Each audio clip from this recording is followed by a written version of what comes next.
ഗുരുർബ്രഹ്മാ ഗുരുർവിഷ്ണു ഗുരുർദേവോ മഹേശ്വരഃ ഗുരു സാക്ഷാത് പരം ബ്രഹ്മ തസ്മൈ ശ്രീ ഗുരവേ നമഃ.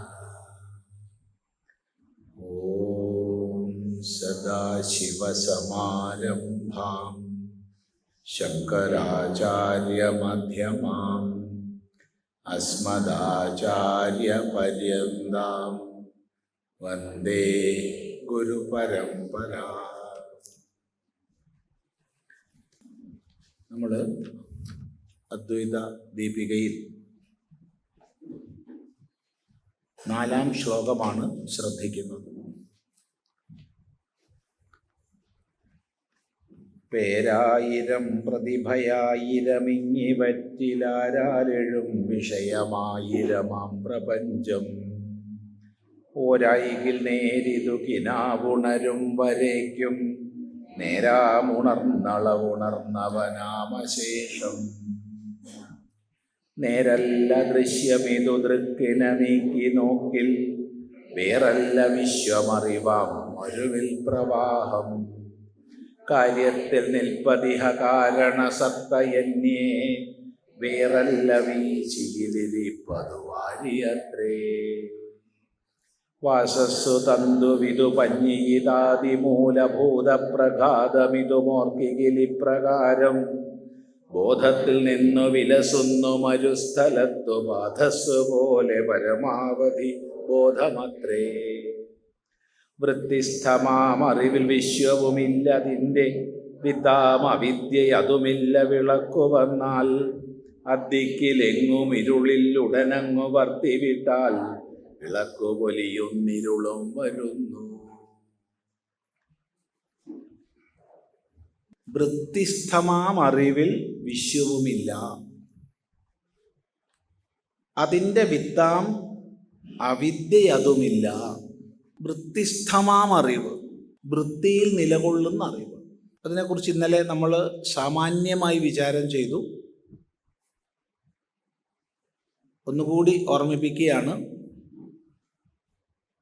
നമ്മൾ ഏതൊരു വിഷയഗ്രഹണത്തിനും ശബ്ദം, സ്പർശം, രൂപം, രസം, ഗന്ധം എന്ന വ്യത്യാസമില്ല. നമ്മൾ ഏതൊരറിവ് നേടുമ്പോഴും അതെല്ലാം അന്ധഃകരണത്തിലെ വൃത്തി രൂപത്തിലാണ്. വൃത്തി എന്ന് പറഞ്ഞാൽ അന്ധഃകരണത്തിൻ്റെ വിഷയാകാര പരിണാമമാണ് വൃത്തി. ശബ്ദ, സ്പർശ, രൂപ, രസഗന്ധങ്ങളാകുന്ന വിഷയങ്ങൾ, ഇവ ചേർന്ന സംഘാതങ്ങൾ എന്തിനെ നമ്മൾ അറിയുന്നുണ്ടോ തദാകാരത്തിൽ അന്ധഃകരണം ആദ്യം തീരുന്നു. 2, അങ്ങനെ വിഷയാകാരതയെ പ്രാപിച്ച അന്ധഃകരണത്തെ ഞാൻ പ്രകാശിപ്പിക്കുന്നു. ഈ 2 പ്രക്രിയകൾ നടക്കുമ്പോഴാണ് വിഷയഗ്രഹണം എന്നുള്ളത് ഉണ്ടാവുന്നത്.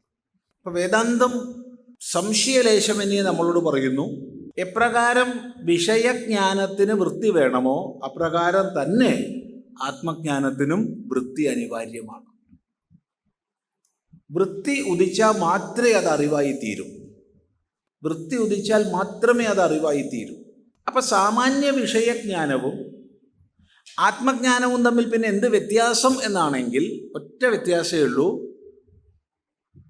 വൃത്തിവ്യാപ്തി, അതായത് അന്ധഃകരണത്തിൻ്റെ വിഷയാകാര പരിണാമം, തദാകാര പരിണാമം വിഷയജ്ഞാനത്തിലും വേണം, ആത്മജ്ഞാനത്തിലും വേണം. വ്യത്യാസം, ഒരു സ്ഥലത്ത് വിഷയമാണ്, മറ്റു സ്ഥലത്ത് ആത്മബോധമാണ്. ആ ആത്മബോധം ശ്രവണ മനന നിധിധ്യാസങ്ങളിലൂടെ ഉള്ളതാണ്. എന്നാൽ ആ വിഷയത്തെ ഞാൻ പ്രകാശിപ്പിക്കുക എന്നുള്ളത് വിഷയജ്ഞാനത്തിന് അനിവാര്യമാണ്, ആത്മജ്ഞാനത്തിൽ അതില്ല. അതുകൊണ്ട് വൃത്തിസ്ഥമായ ബോധം എന്ന് പറഞ്ഞാൽ ആത്മബോധമാണ്. ഇവിടെയാണ് യോഗ ദർശനത്തിൻ്റെ പന്ഥാവും വേദാന്തത്തിൻ്റെ ബന്ധാവും വിഭിന്നമാകുന്നത്. യോഗദർശനം ഉപദേശിക്കുന്ന വൃത്തി നിരോധം എന്നുള്ളതിനെ നമ്മൾ അംഗീകരിക്കുന്നുണ്ട് ഒരു ഘട്ടം വരെ. പക്ഷെ വൃത്തി നിരോധത്തിലെല്ലാം ആയില്ല. വിഷയാകാര വൃത്തികൾ അടങ്ങുന്നത് അന്ധകരണത്തിൻ്റെ ഏകാഗ്രത എന്നുള്ള അവസ്ഥയിലേക്ക് നയിക്കും. ഏകാഗ്രത എന്നുള്ളത് നിരുദ്ധം എന്നുള്ള അവസ്ഥയിലേക്ക് നയിക്കും. ഈ നിരുദ്ധ സ്ഥിതിയിൽ സമ്പൂർണ്ണ വൃത്തികൾ ഇല്ലാതാവുന്നത് ഒരിക്കലും ആത്മബോധമല്ല, മറിച്ച് അവിടെ ആത്മാകാര വൃത്തി ഉദിക്കുന്നതാണ് ആത്മബോധം. ഈ വിഷയം യോഗശാസ്ത്രം ചർച്ച ചെയ്യുന്നില്ല. യോഗശാസ്ത്രത്തിൽ സമ്പൂർണ്ണ വൃത്തി നിരോധത്തെയാണ് യോഗം എന്ന് പറയുന്നത്. അവിടെ യോഗ ചിത്തവൃത്തി നിരോധ. അപ്പൊ ചിത്തവൃത്തികളുടെ നിരോധം കൊണ്ട് മാത്രം കാര്യമില്ല. ചിത്തവൃത്തികളുടെ നിരോധത്തിൽ ആത്മബോധം പ്രകാശിക്കണം, ആത്മാകാര വൃത്തി പ്രകാശിക്കണം. ഈ ആത്മാകാര വൃത്തി ഉദയത്തിന് നിശ്ചയമായും ശ്രവണ മനന നിധിധ്യാസങ്ങളുടെ അപേക്ഷയുണ്ട്. ഇതാണ് വേദാന്തത്തിൻ്റെ പക്ഷം. ഇപ്പൊ വേദാന്തം ഒരു ദർശനത്തെയും തള്ളുന്നില്ല. യോഗത്തെ തള്ളുന്നില്ല, സാഖ്യത്തെ തള്ളുന്നില്ല. പക്ഷേ അവിടെ നിന്ന് നമ്മൾ മുന്നോട്ട് പോകണം. ഇല്ലെങ്കിൽ വൃത്തിനിരോധമായിരിക്കുന്ന അവസ്ഥയിൽ ഉണ്ടാവുന്ന ഒരു തരം സുഖാനുഭൂതിയെ നമ്മൾ ആത്മജ്ഞാനമെന്ന് തെറ്റിദ്ധരിക്കും. അത് വലിയൊരു വീഴ്ചയുടെ സാധ്യതയാണ് യോഗിക്ക്. അപ്പം വൃത്തിസ്ഥമായ അറിവിൽ കേവലം ഉണ്മ ഏകമാണ്, അദ്വയമാണ് എന്ന ബോധത്തിൽ വിശ്വവുമില്ല.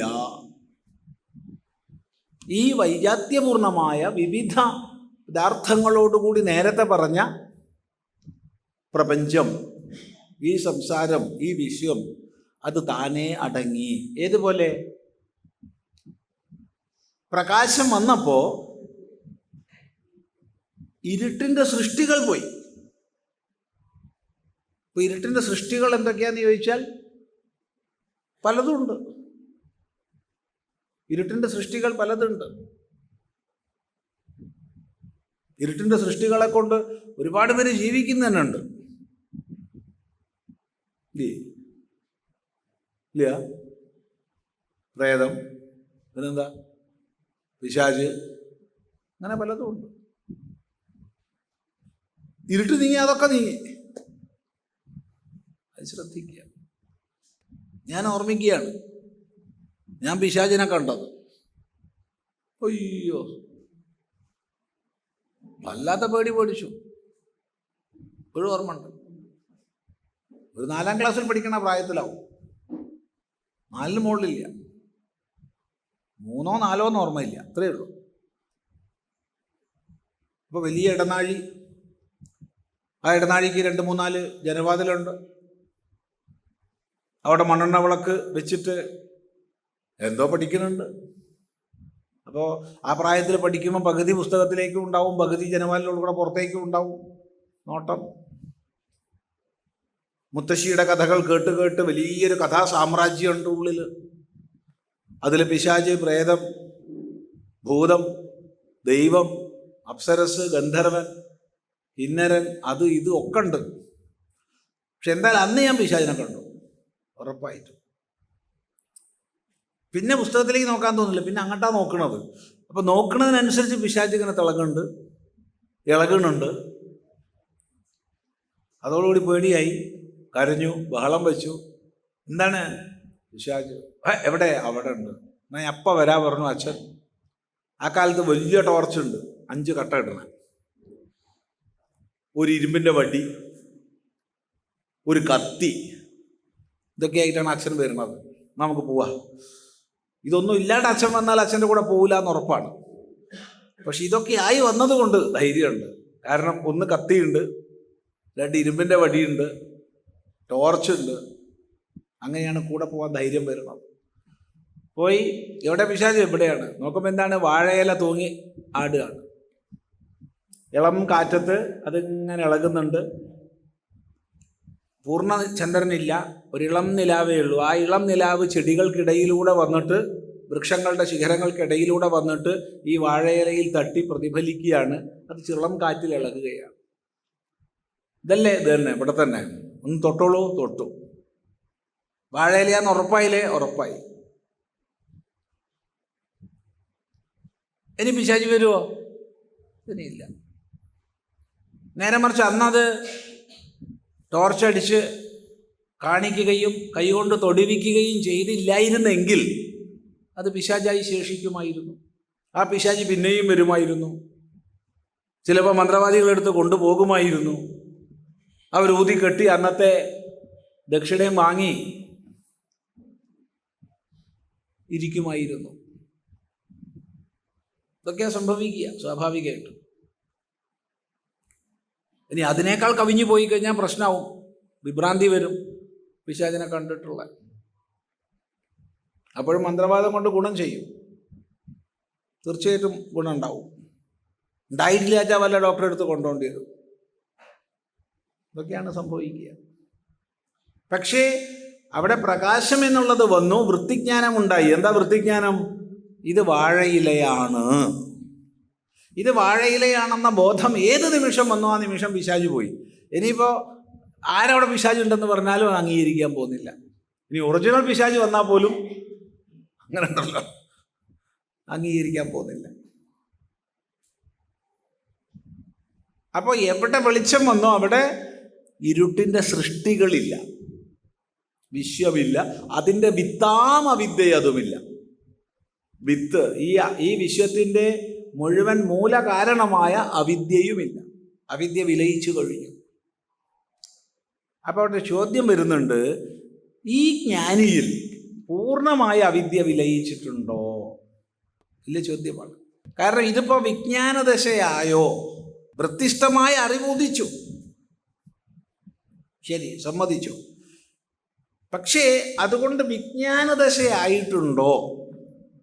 ഉണ്ടെങ്കിൽ പിന്നെ ഒരിക്കലും അവിദ്യ പിന്നെ ഉണ്ടാവില്ല. അപ്പൊ പറയുന്നു, ഇത് വിചാരത്തിലൂടെ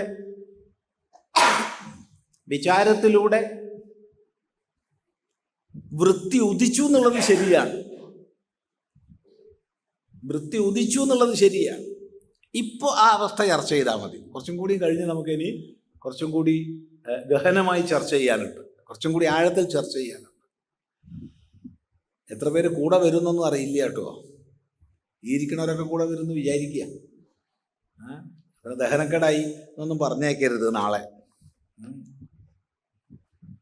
അപ്പോൾ ഈ വൃത്തിഷ്ഠമായ അറിവുദിച്ചപ്പോൾ, ആത്മാകാരവൃത്തി പ്രകാശിച്ചപ്പോൾ, ആത്മാകാരവൃത്തി ശ്രദ്ധിക്കുക. ഈ ആത്മാകാരവൃത്തി എന്ന് പറഞ്ഞാൽ പുതുതായിട്ട് എന്തോന്നുണ്ടാവുകയല്ല, മറിച്ച് ശ്രവണ മനന നിധ്യാസങ്ങളിലൂടെ ആത്മയാഥാത്മ്യ ബോധം സ്വതേ പ്രകാശിക്കുകയാണ്. എപ്പോ? അജ്ഞാനാവരണങ്ങൾ നീങ്ങിയപ്പോൾ.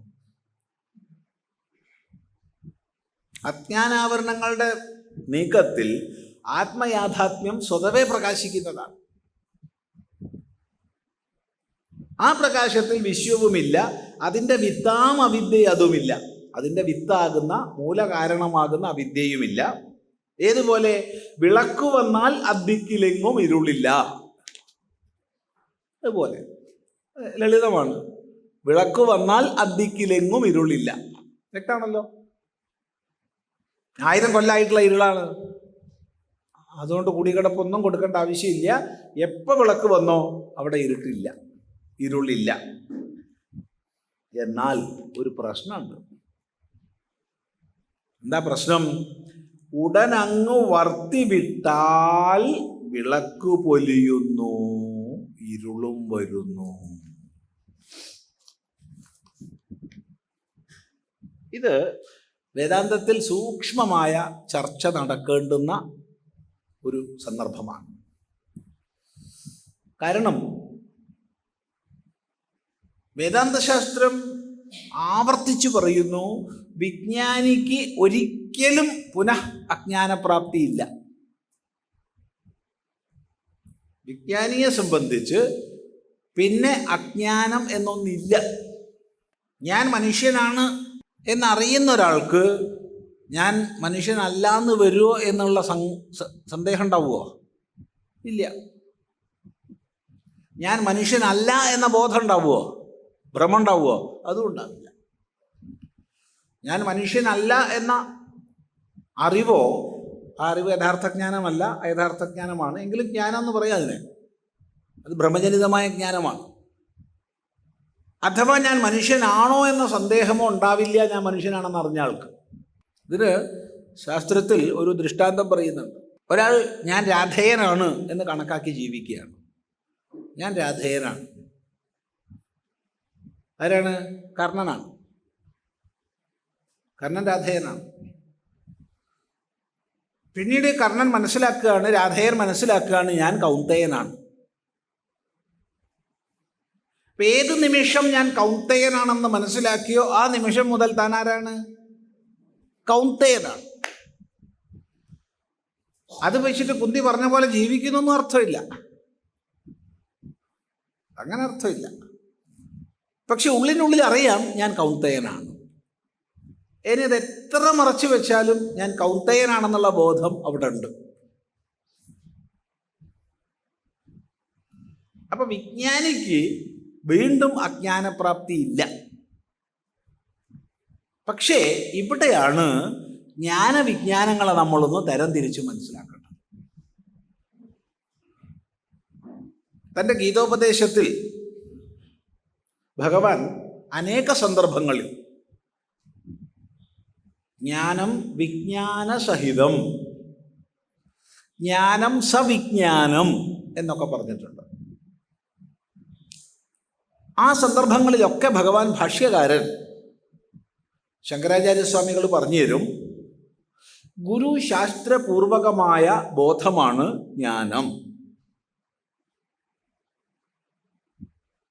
എല്ലാവിധ സംശയങ്ങളും വിപര്യങ്ങളും നീങ്ങി അതേ ജ്ഞാനം സാക്ഷാത്കൃതമാകുന്ന അവസ്ഥയാണ് വിജ്ഞാനം.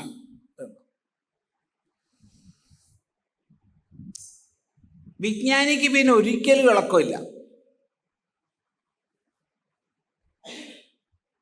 എന്നാൽ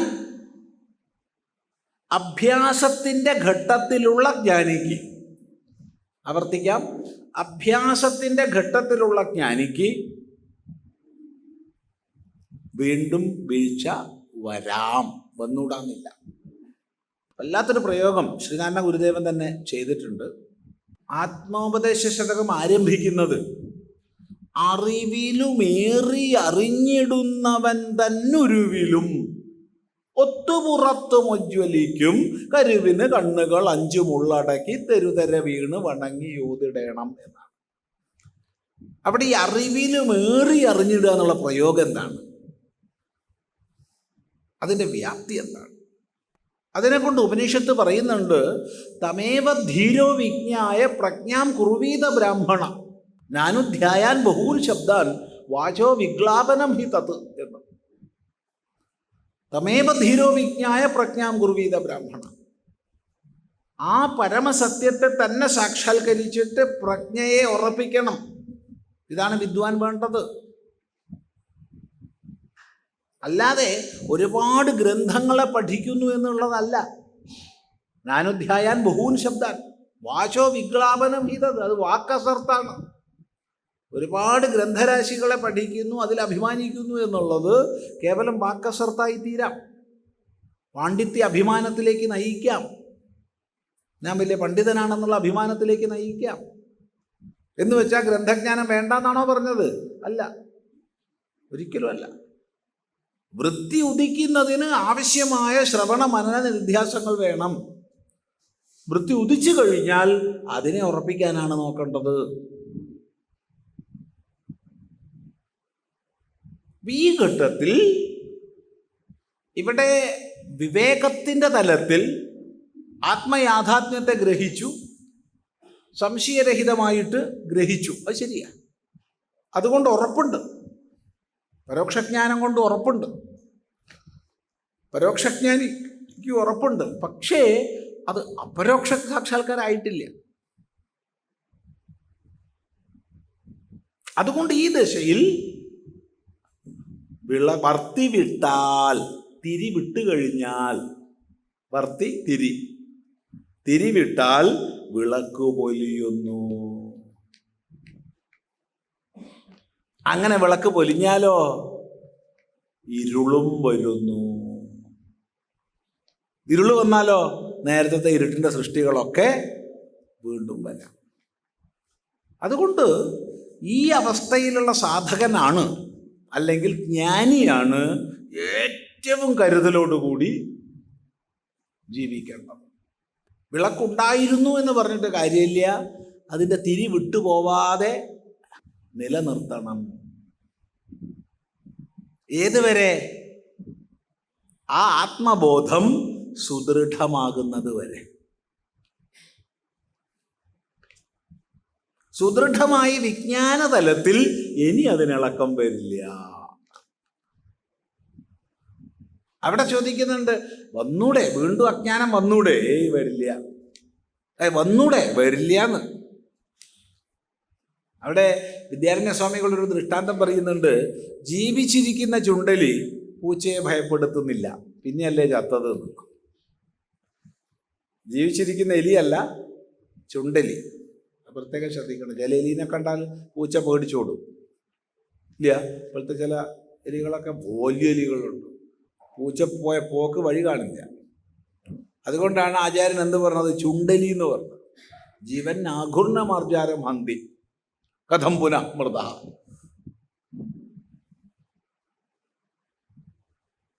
അപ്പൊ വിജ്ഞാനിക്ക് പിന്നെ അജ്ഞാനോദയമില്ല. എന്തുകൊണ്ടെന്നാൽ അവിദ്യ സകാരണം നശിച്ചു കഴിഞ്ഞിരിക്കുന്നു. അതുകൊണ്ട് ഈ സാധനാഭ്യാസം ചെയ്യാന്ന് പറഞ്ഞാൽ ശ്രവണ മനന നിധിധ്യാസ ലക്ഷണമായിരിക്കുന്ന സാധനാക്രമത്തിൽ സഞ്ചരിക്കുന്ന സാധകൻ വളരെ ജാഗ്രതയായിരിക്കണം, തിരിവിട്ടുപോകാതെ ഇരിക്കണം. അപ്പൊ ചോദ്യം വരും, അങ്ങനെയാണെങ്കിൽ അയാൾക്ക് വീണ്ടും അജ്ഞാനം വരാം എന്നാണ് പറയുന്നതെങ്കിൽ പരോക്ഷജ്ഞാനം കൊണ്ട് പ്രയോജനമില്ലെന്നാണോ പറയുന്നത്? പരോക്ഷജ്ഞാനം കൊണ്ട് പ്രയോജനമുണ്ട്.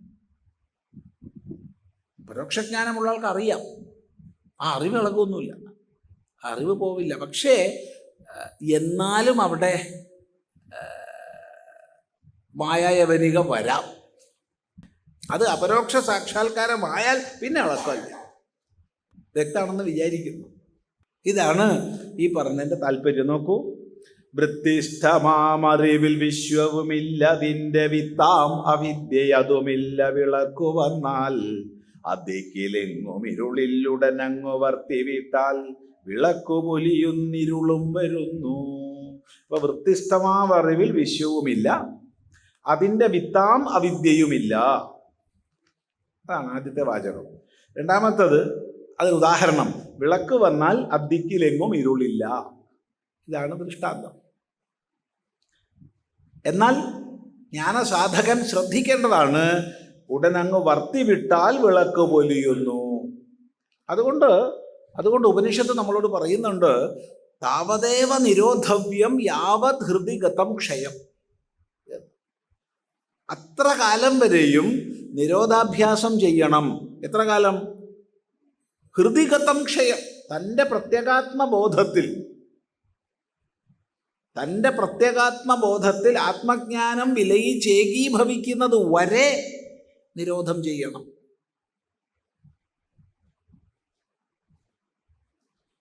ഇത് വളരെ ശ്രദ്ധിക്കേണ്ടതാണ്. പലപ്പോഴും നമുക്ക് പറ്റുന്ന കുഴപ്പം എന്ന് പറഞ്ഞാൽ, അത് ഗൃഹസ്ഥൻ, ബ്രഹ്മചാരി, വാനപ്രസ്ഥൻ, സന്യാസി എന്നൊന്നും വ്യത്യാസമില്ല. വേദാന്ത സാധകന്മാർക്കൊക്കെ തന്നെ ഈ കുഴപ്പം വരാം. എങ്കിലും പ്രായോഗിക ജീവിതത്തിൽ ഏറ്റവും അത് പ്രശ്നകരമാവുക മറ്റെല്ലാം വിട്ട് സന്യാസമാർഗത്തിൽ പോയവർക്കാണ്. കാരണം ഈ ഒരു വിശിഷ്ടമായ വിരക്തിയുടെ, വൈരാഗ്യത്തിൻ്റെ അതുപോലെ സാധനാനിഷ്ഠയുടെ ബലമുണ്ടെങ്കിൽ മാത്രമേ ഒരാൾക്ക് തത്വാന്വേഷണത്തിൻ്റെ അല്ലെങ്കിൽ സത്യാന്വേഷണത്തിൻ്റെ മാർഗത്തിൽ മറ്റെല്ലാം അപ്രസക്തമാകും വിധം ഒരു ജീവിതക്രമം സ്വീകരിക്കാൻ പറ്റും. അല്ലെങ്കിൽ പറ്റില്ല. പ്രസംഗിക്കാനൊക്കെ എളുപ്പമാണ്, പറ്റില്ല. അപ്പോൾ അത്തരമൊരു ക്രമത്തിലേക്ക് അയാൾ ജീവിതം നയിച്ചിട്ടും പിന്നെ ക്രമേണ അതിൽ വീഴ്ചകൾ വന്നാൽ അല്ലെങ്കിൽ അതിൽ നീക്കുപോക്കുകൾ ചെയ്താൽ എന്താവും സ്ഥിതി? ഇതൊരു പ്രശ്നമാണ്. ഇപ്പൊ ഭൂമിയുടെ ആകർഷണ വലയത്തെ ഭേദിച്ച് ഒരു റോക്കറ്റ് പോകണമെങ്കിൽ അതിനൊരു നിശ്ചിതമായ പ്രവേഗം വേണം. ഒരു നിശ്ചിത വെലോസിറ്റി അതിനില്ലെങ്കിൽ അതിനൊരിക്കലും ഇതിനെ ഭേദിച്ചു പോകാൻ കഴിയില്ല. അപ്പോൾ ആ രീതിയിൽ അത് വിക്ഷേപണം ചെയ്യപ്പെട്ടു. വിക്ഷേപണം ചെയ്യപ്പെട്ടപ്പോൾ ആവശ്യമായ വേഗതയുണ്ട് എന്ന് വിചാരിക്കുക. എന്നാൽ ആകർഷണ സീമയെ ഭേദിക്കുന്ന സമയത്ത് ആ വേഗത ശൂന്യമായാൽ ഇനി മുന്നോട്ട് പോവുമോ? ഇല്ല. താഴേക്ക് വരുമോ?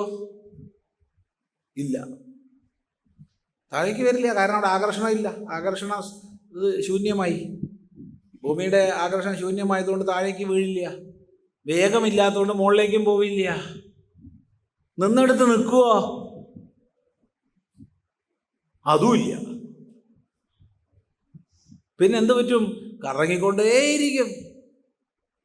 ഇങ്ങനെ 10,000 മനുഷ്യന്മാർ വിട്ട ദ്രവ്യങ്ങൾ കറങ്ങിക്കൊണ്ടേയിരിക്കുകയാണ്.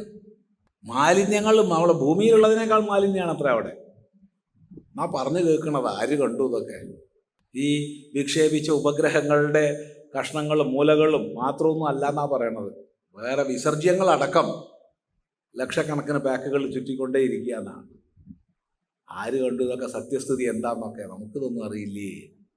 പക്ഷെ ഒന്നുറപ്പാ, അങ്ങോട്ടും പോവില്ല ഇങ്ങോട്ടും വരില്ല, നിന്നെടുത്തോട്ട് നിൽക്കുകയില്ല. പിന്നെ ഞാൻ സന്യാസി തന്നെ, നിങ്ങളൊക്കെ ദക്ഷിണ തരണം, നിങ്ങളൊക്കെ ദക്ഷിണ തന്നാൽ ഞാൻ നിങ്ങളെ അനുഗ്രഹിക്കും. നിനക്ക് ഇത് അനുഗ്രഹിക്കാൻ കഴിവുണ്ടോ? ചോദിക്കാൻ പാടില്ല. അപ്പോൾ ഞാൻ പേടിപ്പിക്കും നിങ്ങളെ, ഞാൻ നിങ്ങളെ ശപിക്കും. ശപിക്കാൻ കഴിവുണ്ടോ? അതും പ്രശ്നം തന്നെ, ഒക്കെ പ്രശ്നമാണ്. അപ്പോൾ ഒരു പരസ്പരം ഭാവം എന്താന്നുള്ള രീതിയിൽ അങ്ങനെ പോവുക, അത്രയേ ഉള്ളൂ. ഏതുവരെ? കാറ്റ് പോണ വരെ. നല്ല ആളായിരുന്നു കേട്ടോ, പാവം ചിദാനന്ദപുരി സ്വാമി നല്ല ആളായിരുന്നു എന്ന അഭിപ്രായവും പറയും. കഴിഞ്ഞു അവിടെ. കറക്കത്തോട് കറക്കം. ഇങ്ങോട്ടുണ്ടോ? ഇങ്ങോട്ടില്ല. അങ്ങോട്ടുണ്ടോ? അങ്ങോട്ടില്ല. നിന്നെടുത്തുണ്ടോ? അതുമില്ല. എൻ്റെ ആശ്രമം, എൻ്റെ ശിഷ്യന്മാര്, ഞാൻ എത്ര യജ്ഞം നടത്തിയെന്ന് ഞങ്ങൾക്കറിയാം. എന്താ നിങ്ങളിപ്പോൾ 22 എന്നൊക്കെ നാൾ പറഞ്ഞു. അത് ഇവിടെ ഉള്ള മാത്രമല്ലേ? എന്താ വിഡിത്തം പറയണം? 1000 ഞാൻ മോശക്കാരനാ? എന്താ നിങ്ങൾ വിചാരിച്ചേ? ഞാനത്ര മോശക്കാരനൊന്നുമല്ല. പണ്ഡിതരത്നമാണ്. പണ്ഡിതരത്നം സ്വാമി ചിദാനന്ദപുരിയാണ്. അതിൻ്റെ അർത്ഥം മനസ്സിലായി എന്ന് വിചാരിക്കുക. ഇതൊക്കെ ഈ കറക്ക് കമ്പനീൻ്റെ ഭാഗങ്ങളാണ്. മുഴുവൻ കറങ്ങിക്കൊണ്ടേയിരിക്കും. പിന്നെ ആകെയുള്ളൊരു ഗുണം എന്താ വെച്ചാൽ കുറച്ച് വേദാന്തം പഠിച്ചത് കൊണ്ട് ഇതൊക്കെ വ്യാഖ്യാനിക്കാനും കഴിയും. അതൊന്നും പ്രശ്നമല്ല, അതൊന്നും എന്നെ ബാധിക്കണില്ല. കുറച്ചേ ദിവസം കഴിഞ്ഞു, സ്വാമി നെഞ്ചുവേദന വല്ലാതെ ഉണ്ടല്ലോ, ആ ലക്ഷണം വളരെ മോശമെന്നാ തോന്നണത്. അല്ല സ്വാമി എന്തിനാ ബേജാറായത്? കഴിഞ്ഞ ആഴ്ചയല്ലേ അവിടെ കൊള്ളങ്ങോട്ട് വന്നപ്പോൾ ടോപ്പ് വേദാന്തം പ്രസംഗിച്ചത്? അത് നിങ്ങളോട് പറഞ്ഞതല്ലേ. എൻ്റെ വേദന എനിക്കല്ലേ അറിയുള്ളൂ.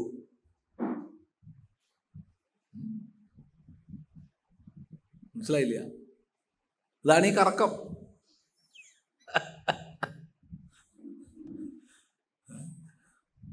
അതുകൊണ്ട് വിജ്ഞാനിയുടെ ലക്ഷണം അവൻ്റെ വേദാന്ത പ്രസംഗമോ അവനെഴുതിയ പുസ്തകങ്ങളോ അല്ലെങ്കിൽ അവൻ്റെ ശിഷ്യസമ്പത്തോ അവൻ്റെ ദക്ഷിണാസമ്പത്തോ ഒന്നുമല്ല. ഞാൻ ഇവിടെ വന്ന് പ്രസംഗിക്കണമെങ്കിൽ എൻ്റെ ബാങ്കിലേക്ക് ആദ്യം 1.5 ലക്ഷം രൂപ അങ്ങ് ഡെപ്പോസിറ്റ് ചെയ്യണം, എന്നാലേ ഞാൻ വന്ന് പ്രസംഗിക്കുക കേട്ടോ. അല്ലെങ്കിൽ ഞാൻ പ്രസംഗിക്കില്ല. നിങ്ങൾക്ക് അങ്ങനെ തോന്നിയോണമെന്ന് എന്നെ വിളിച്ചാൽ കിട്ടില്ല.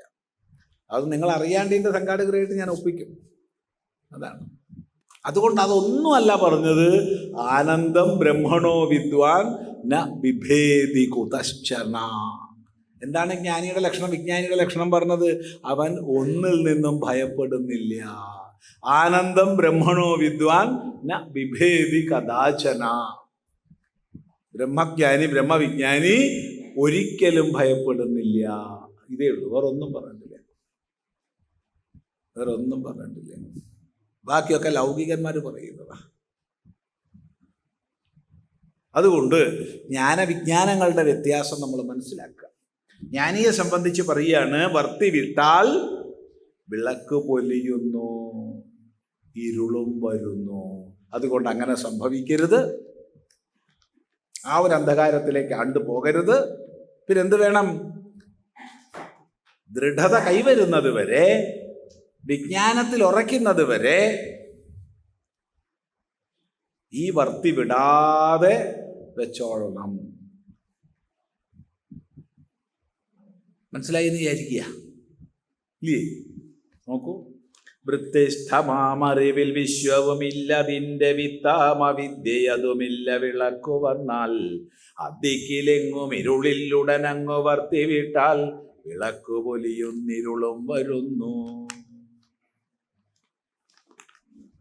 ഇനി ഒന്നും പറയാനില്ല കേട്ടോ. അപ്പൊ ഇനിയിപ്പോ 19 ശ്ലോകം വരെയോ? പറഞ്ഞത് തന്നെ പറയാന്നേ. അതിനാ പറഞ്ഞാ പറയണത് ഉറയ്ക്കാൻ വേണ്ടിയിട്ട്, വേറെ എന്തിനാ? ഈ വേദാന്തത്തിൽ ഞാൻ മന്ത്രാണാം ജാമിത അസ്തി എന്നൊരു പ്രയോഗം ഭാഷ്യകാരൻ ചെയ്യുന്നുണ്ട്. മന്ത്രങ്ങൾക്ക് ലജ്ജയില്ല, പറഞ്ഞ തന്നെ പറയും.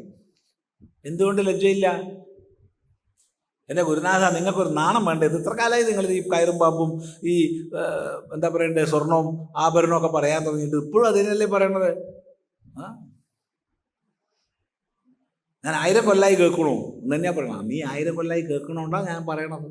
അപ്പം എനിക്കാണോ ലജ്ജ വേണ്ടത്, നിനക്കാണോ? നീ കേൾക്കാനിരിക്കണോണ്ടല്ലേ ഞാൻ പറയണത്. പറഞ്ഞുകൊണ്ടേയിരിക്കും. കേട്ടവര് കൃതാർത്ഥരായവർ മാറിപ്പോകും.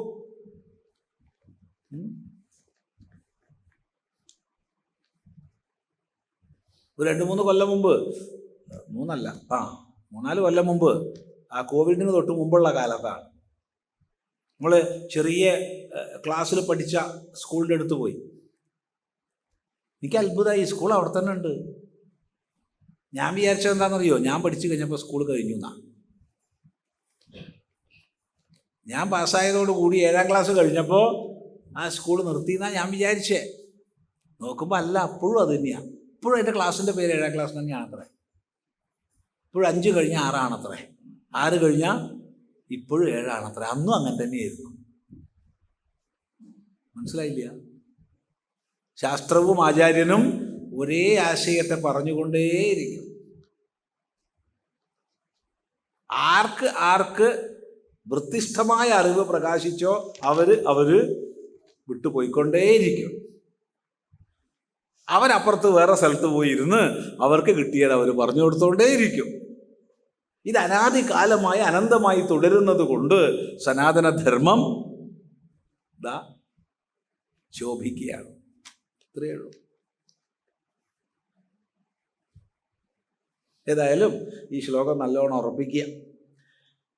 അതുകൊണ്ട് പറഞ്ഞത് തന്നെ പറയുകയാണ്. നോക്കൂ, ആരായികിലേ ഉലകമില്ലിത വിദ്യ തത്വമോരാതവർക്കിതുലകായി വിലസും ഭ്രമത്താൽ. ആരാൽ വിളക്കരികിലില്ല പിശാചിതന്ധകാരം ഭയന്നവനിരുട്ടു പിശാചു പോലെ. ആരായികിലീ ഉലകമില്ലിത വിദ്യ ആരായികിലീ ഉലകമില്ലിത വിദ്യ തത്വമോരാതവർക്കിതുലകായി വിലസും ഭ്രമത്താൽ.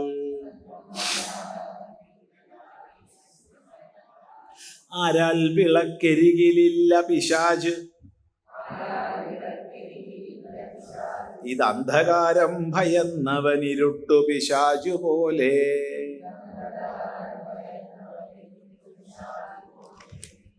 ആരായികിലീ ഉലകമില്ല. ഈ ഉലകം ഇതിങ്ങനെയൊക്കെ തന്നെ ഇല്ലേന്ന് വെച്ചാൽ അങ്ങനെയൊക്കെ തന്നെ ഉണ്ട്. ഇന്നലെ നമ്മൾ ഒത്തുകൂടി, ഇന്നിപ്പോൾ ഒത്തുകൂടി.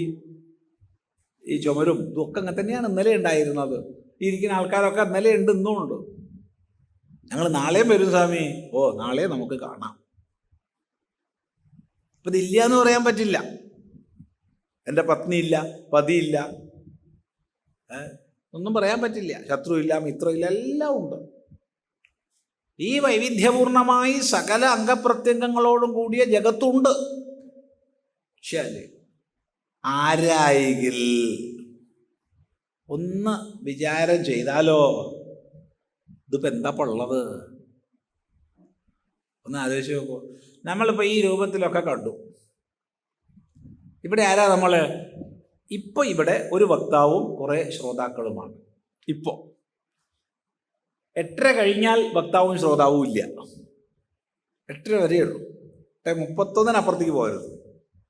സമയകൃത്യത വളരെ പ്രധാനമാണ് ജീവിതത്തിൽ. ഇപ്പോൾ ഇവിടെ ഒരു പതിയും പത്നിയും ഇരിക്കുന്നുണ്ടെങ്കിൽ അവരാരാണ്?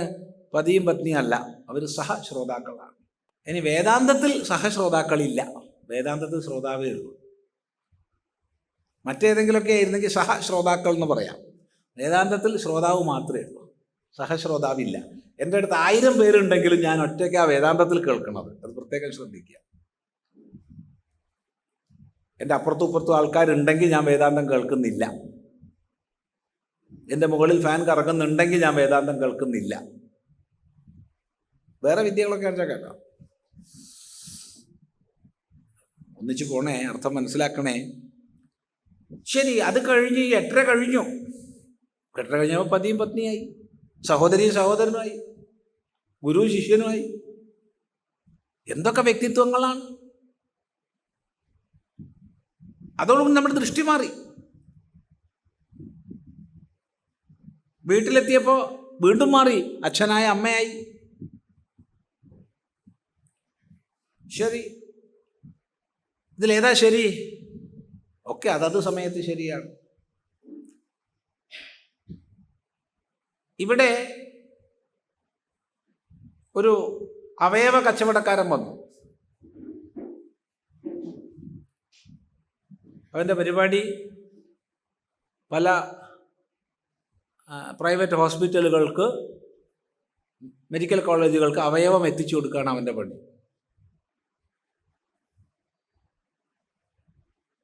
അതാണ് അവൻ്റെ ജോലി. അവൻ്റെ ദൃഷ്ടിയിൽ നമ്മളൊക്കെ എന്താണ്? എന്താ നിങ്ങളുടെ അഭിപ്രായം? അവൻ നമുക്ക് വിലയിടും, തെറ്റാന്ന് പറയാൻ പറ്റില്ല.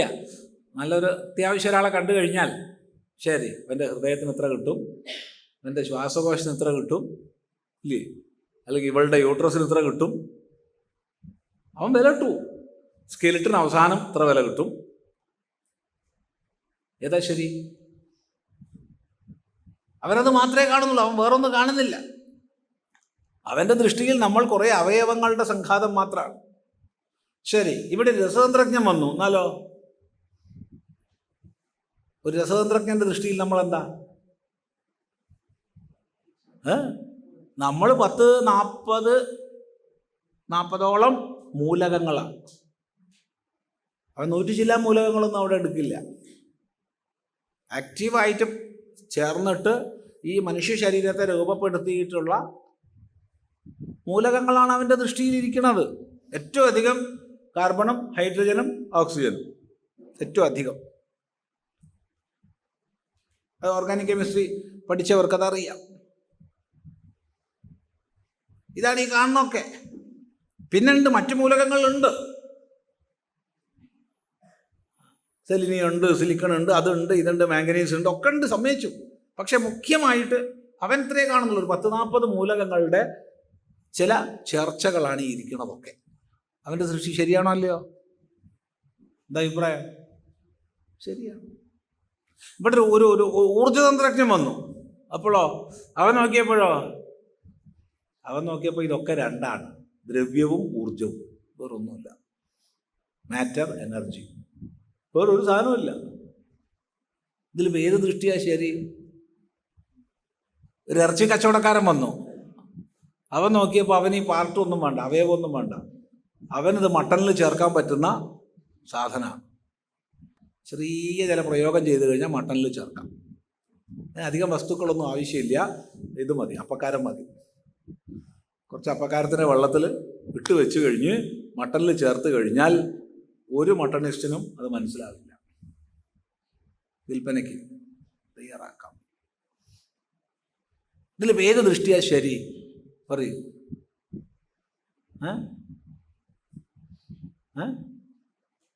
ഒക്കെ ശരിയാ. അപ്പം നമ്മൾ വക്താവും ശ്രോതാവും എന്നുള്ളതാണോ ശരി? സഹശ്രോതാക്കൾ എന്നുള്ളതാണോ? അല്ല പതിയും പത്നി എന്നുള്ളതാണോ? അല്ല അച്ഛനും അമ്മയും എന്നുള്ളതാണോ? അല്ല അവയവങ്ങളുടെ സംഘാതം എന്നുള്ളതാണോ? ഏതാ ശരി? ഇതൊക്കെ ശരിയാ. ഇത്രയേ ഉള്ളൂ എന്ന് മനസ്സിലാക്കിയ പ്രശ്നം തീർന്നു. അതുകൊണ്ട് ഇതാരും നമ്മൾ ആരായാറില്ല. ഇപ്പോൾ ഉള്ള വ്യവഹാരങ്ങളിലൊക്കെ പോകാൻ തന്നെയാണ് നമുക്കിഷ്ടം. അല്ലെങ്കിൽ നമ്മൾ കഴിഞ്ഞ ദിവസം ചിന്തിച്ച ദൃഷ്ടാന്തം പോലെ അതാണോ ശരി ഇതാണോ ശരി എന്ന് ചോദിച്ചിട്ട് പ്രശ്നമാവും. അങ്ങനെ പ്രശ്നമായി കഴിഞ്ഞാൽ ഇവിടെ നേരെ ദൂരം ഇല്ലാതെ ഉള്ള സ്ഥലങ്ങളിലേക്കൊക്കെ കൊണ്ടുപോകേണ്ടി വരും. ഇവിടുന്ന് അധികം ദൂരമൊന്നുമില്ല മാനസിക രോഗ ചികിത്സാലയങ്ങളിലേക്ക്. അത് കാരണം ഇവിടുന്ന് കൊള്ളങ്കോട് അയ്യപ്പ ക്ഷേത്രത്തിൽ പോയി തിരിച്ചു വന്നതാണ്. ചോദ്യം അതാണോ ശരി ഇതാണോ ശരി? അല്ല എന്താ ഊണൊന്നും കഴിക്കണ്ടേ? അല്ല അതാണോ ശരി ഇതാണോ ശരി? ഒരു ദിവസമൊക്കെ വീട്ടുകാർ നോക്കിന്ന് വരും, രണ്ടാമത്തെ ദിവസം കൊണ്ടുപോയില്ല. എന്താ അഭിപ്രായം? ഒരു കുഴപ്പമുണ്ടായിരുന്നില്ല ഡോക്ടറെ, അയ്യപ്പ ക്ഷേത്രത്തിൽ പോയി വന്നതാ, അവിടെ ചിദാനന്ദപുരസ്വാമി എന്നൊരു സ്വാമിയുണ്ട്, അത് കേട്ട് വന്നതാ, എന്നിട്ടുണ്ടായ കുഴപ്പപ്പത്. അപ്പോഴും ഇയാൾ ചോദിച്ചുകൊണ്ടിരിക്കും ഏത് അതാണോ ശരി ഇതാണോ ശരി? ഏതാ ശരി? അപ്പോൾ അത് ശരി, ഇപ്പോൾ ഇത് ശരി. ഇതങ്ങ് അംഗീകരിച്ചാൽ മതി. ആരായെങ്കിൽ ഈ ഉലകമില്ല. ഉണ്ടെന്ന് വിചാരിച്ചാൽ തെറ്റിയിട്ടോ ഇല്ല. പ്രത്യേകം മനസ്സിലാക്കുക. ഞാൻ കുറേ മുമ്പ് ആലോചിച്ചിരുന്നൊരു ചോദ്യമുണ്ട്. ഈ പൊന്നുമോനെ പൊന്നുമോളെ എന്നൊക്കെ വിളിക്കണത് എനിക്ക് ഉത്തരം കിട്ടിയിട്ടുണ്ട് ചെറുപ്പത്തിൽ തന്നെ. കാരണം പൊന്ന് പണയം വയ്ക്കും, വിൽക്കും. അതുകൊണ്ട് മൂല്യമുള്ള വസ്തു ആയതുകൊണ്ട് പൊന്നുമോനെ പൊന്നുമോളെ എന്നൊക്കെ നമ്മൾ വിളിക്കാറുണ്ട്. കുറച്ചും കൂടി ചിന്തിച്ച ആൾക്കാർ ചിലപ്പോൾ ടൈറ്റാനിയം മോനെ ടൈറ്റാനിയം മോളെ എന്നൊക്കെ വിളിച്ചാൽ കേമായി. കുറച്ചും കൂടി വില കൂടിയ വസ്തുവല്ലേ ഇല്ലേ? അതെ, പൊന്നേക്കാൾ വിലയുള്ള വസ്തുവല്ലേ. അപ്പോൾ വിരോധമില്ല. പക്ഷെ എനിക്ക് മനസ്സിലാവാത്തതുണ്ടായിരുന്നു ഈ കാമുകന്മാർ ഭാര്യ ഭർത്താക്കന്മാരൊക്കെ കരളെ എന്നൊക്കെ വിളിക്കാറുണ്ട്. അതെന്താണെന്ന് ഞാനിങ്ങനെ ആലോചിച്ചു, എനിക്ക് ഉത്തരം കിട്ടിയിരുന്നില്ല. പിന്നെ ഒരു പ്രഗത്ഭനായ ഒരു ഡോക്ടറുമായിട്ട് സംസാരിച്ചപ്പോഴാണ് ഉത്തരം കിട്ടിയത്. ഇത് മുറിച്ചു മാറ്റിയാലും ഉണ്ടാവും അത്രേ, ഹൃദയം മുറിച്ചു മാറ്റിയാൽ ഉണ്ടാവില്ല അത്രേ, ചത്തുപോകുന്നാണ് പറയണത്. പക്ഷെ ഇത് മുറിച്ചു മാറ്റിയാൽ വീണ്ടും വളരും അത്രേ. അതുകൊണ്ടാണ് എൻ്റെ കരളെ എന്നൊക്കെ വിളിക്കണമെന്ന് എനിക്ക് പിന്നെ മനസ്സിലായി. നിന്നെ മുറിച്ച് മാറ്റിയാലും കുഴപ്പമൊന്നുമില്ല, തൽസ്ഥാനത്ത് വീണ്ടും ഉണ്ടായിക്കോളും. ഇത്ര യാഥാർത്ഥ്യം എന്നാലോചിച്ചോ. ഇതാണ് സത്യം. അതുകൊണ്ട് നമ്മൾ ആരായാൻ ഇഷ്ടപ്പെടുന്നില്ല. ഇപ്പോൾ ഉള്ളതൊക്കെ സത്യമാണ്. ഇതെൻ്റെ അമ്മ തന്നെയാണ്, ഇതെൻ്റെ അച്ഛൻ തന്നെയാണ്, ഇതെൻ്റെ ഭാര്യ തന്നെയാണ്. ഭാര്യ കേട്ടോ, ശ്രദ്ധിക്കണേ, ഭരിക്കപ്പെടുന്നവൾ. ഇതെൻ്റെ ഭർത്താവ് തന്നെയാണ്. ഒരു സംശയവും നമുക്ക് ആർക്കുമില്ല. അങ്ങനെ കഴിഞ്ഞുകൂടുക നമ്മൾ. ഇതെൻ്റെ ഗുരു തന്നെയാണ്. അതുകൊണ്ട് ഞാൻ കൃത്യമായി പ്രതിവർഷം ഗുരുവിന് ദക്ഷിണ കൊടുക്കണുണ്ട്. ഗുരുവിനും സന്തോഷം, ഇതെൻ്റെ ശിഷ്യൻ തന്നെയാണ്. എന്തുകൊണ്ട്? അവൻ എല്ലാ കൊല്ലവും എനിക്ക് ദക്ഷിണ തരുന്നുണ്ടാ. ഇതാണ് ഈ വ്യവഹാരം. ഇതൊക്കെ പറയുമ്പോൾ തന്നെ ചിലർക്ക് പേടി. അതുകൊണ്ട് ഗൗഡപാദാചാര്യർ കളിയാക്കിയിട്ടുണ്ട്, അഭയേ ഭയദർശിന. ഈ വേദാന്തത്തെ പേടിയാണ് പലർക്കും. കാരണം സത്യം വിളിച്ചു പറയുമ്പോൾ നമ്മൾ പടുത്തുയർത്തിയ പല ബിംബങ്ങളും തകർന്നു പോകും. അത് തകരുന്നത് നമുക്ക് ഭയമാണ്. അതുകൊണ്ട് വേദാന്തത്തെ നമ്മൾ ഭയപ്പെടുന്നു. അതുകൊണ്ട് വേദാന്തത്തിൻ്റെ ഒരു സൈഡിൽ കൂടെയൊക്കെ പോണത് നല്ലതാണ്. മനസ്സിലായില്ല? ഉള്ളിലേക്ക് പോയാൽ ഭയമാണ്. ആരായെങ്കിൽ ഈ ഉലകമില്ല. അപ്പൊ പിന്നെന്താ? ഇത് അവിദ്യ. ഈ സ്വന്തങ്ങളും ബന്ധങ്ങളും ഞാനും നീയും അതും ഇതും ഇതെല്ലാം അവിദ്യയാണ്. ഇതെല്ലാം അവിദ്യാ സൃഷ്ടിയാണ്. കഴിഞ്ഞ ദിവസം പറഞ്ഞു പച്ച കുത്തി പൊല്ലാപ്പിലായ ഒരു പെൺകുട്ടിയുടെ കഥ. അവള് പച്ച കുത്തിയതാ എന്തിന്? പ്രേമം കൊണ്ടാ. ആരുടെ പേര്? ഭർത്താവിൻ്റെ. ഇപ്പം ആരാണത്? അന്ന് ഹസ്സായിരുന്നു, ഇന്നിപ്പോൾ എക്സാണ്. അതെ, പിന്നെ എക്സാണ്. ഇനി ഇത് പോക്കാൻ വഴിയില്ല. ഇത് തന്നെയാണ് നമ്മളൊക്കെ സ്ഥിതി. അപ്പം ഇപ്പോൾ ഇവിടെ ഇങ്ങനെയാന്ന് പറയാം. ഇത് അവിദ്യ. തത്വമോരാതവർക്കിതുലകായി വിലസും ഭ്രമത്താൽ. തത്വമോരാതവർക്ക്, വിചാരം ചെയ്യാത്തവർക്ക് ഇത് ശരിക്ക് വിലസും, ഈ ജഗത്ത് ഉള്ളതായി ഭാസിക്കും. എന്തുകൊണ്ട്? ഭ്രമത്താൽ. ഭ്രമത്താൽ. ചില ആൾക്കാരൊക്കെ പറഞ്ഞു കേൾക്കാറുണ്ട്. നിങ്ങൾ ആരെ കൊണ്ടും അല്ല പറയണം കേട്ടോ. ഈ കൂട്ടത്തിൽ ചിലരൊക്കെ അത് പറഞ്ഞിട്ടുണ്ടെങ്കിൽ അവരെ ഉദ്ദേശിച്ചല്ല പറയണമെന്ന് ശ്രദ്ധിക്കുക. അതായത് ചില സിനിമകൾ അവരുടെ മനസ്സിനെ സ്വാധീനിച്ച ചില സിനിമകൾ, അതിൽ ഒരു കഥാപാത്രത്തിൻ്റെ വേഷത്തിൽ വന്ന നായകൻ അഥവാ നായിക,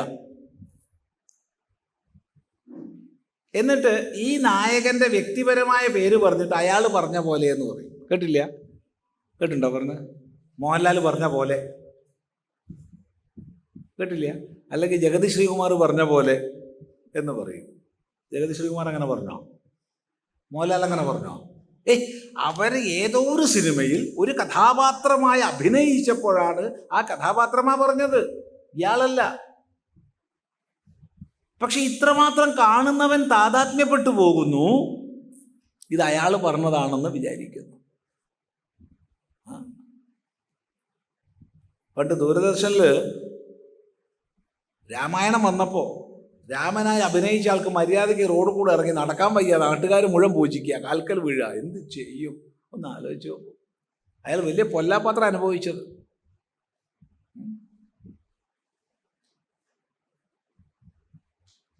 ഈ താതാത്മ്യം അത് കാണുന്നവർക്ക് ഇനി അവനവന് തോന്നിയാലോ? ഇയാൾക്കാണ്ട് തോന്നുക ഞാൻ രാമനാണെന്നാണ് തോന്നുകയാണ്. നമ്മളിവിടെ ചില നടന്മാർ, മോഹൻലാലോ അല്ലെങ്കിൽ സുരേഷ് ഗോപിയോ അല്ലെങ്കിൽ മമ്മൂട്ടി, അങ്ങനെ ആൾക്കാർ ചില നായക വേഷം എടുത്ത് ഞാൻ ഇതാണ്ട് താതാത്മ്യപ്പെട്ട് പോയി കഴിഞ്ഞാൽ എന്താ ചെയ്യുക? അതിൻ്റെ നടപ്പ് നടക്കുക, അതിൻ്റെ വാക്കുകൾ പറയുക, ആ സിനിമയിൽ നായകൻ എന്തഭിനയിച്ചു അതുപോലെ ജീവിതത്തിൽ അഭിനയിക്കുക. എത്ര സംഘർഷപൂരിതമായിരിക്കും അവരുടെ ജീവിതം എന്ന് ആലോചിച്ച് നോക്കൂ. ഇല്ല? അതില്ല. വലിയ പ്രശ്നമാണ്, വലിയ പ്രശ്നമാണ് താതാത്മ്യം. കുറേ മുമ്പ് വായിച്ചിട്ടുണ്ട്. ഈ ഇവിടെ മലയാളത്തിൽ ചെമ്മീൻ സിനിമയുടെ ഷൂട്ടിങ്ങിൽ 65-ലുള്ള സിനിമയാണ്. അതിലെ ഷൂട്ടിങ്ങിൽ കൊട്ടാരക്കര വേഷം കെട്ടിയിട്ടുള്ള കഥാപാത്രം തൻ്റെ മകള് ഷീല, ആ ഷീലയെ അടിക്കുകയാണ്. അടിച്ച് ഓടിച്ചിട്ട് ഇവരകത്ത് കയറി, അതുവരെ അടിക്കണം. അകത്ത് കയറി ഓല കൊണ്ടുള്ള വാതിലിനകത്തേക്ക് പോയി കഴിഞ്ഞാൽ പിന്നെ അടിക്കേണ്ട ആവശ്യമില്ല, കാരണം ക്യാമറ അത്രയേ ഉള്ളൂ. അത് കഴിഞ്ഞ് ഇവരകത്ത് പോയിട്ട് ഇയാൾ അടിക്കുകയാണ് അത്ര. അപ്പം പിടിച്ചു, എന്തിനാണ് എന്നെ അടിക്കുന്ന? ഇഷ്ടം ക്യാമറ ഇല്ല, അടി നിർത്തുന്നില്ല. എന്താണ്? താതാത്മ്യപ്പെട്ടു പോയി അഭിനയത്തിൽ. അതാണ് ആ അച്ഛൻ കുഞ്ഞിനെ നമ്മൾ ആരും മറക്കില്ല.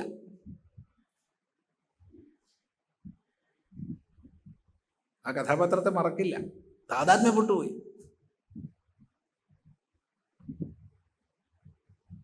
ഇതന്നെ നമുക്കൊക്കെ ജീവിതത്തിൽ പറ്റണം. നമുക്കൊക്കെ ജീവിതത്തിൽ അതാ പറ്റണത്. അതുകൊണ്ടാ പറഞ്ഞത് ഒരാതവർക്ക് ഇത് ഉലകായി വിലസും. എങ്ങനെ? ഭ്രമത്താൽ.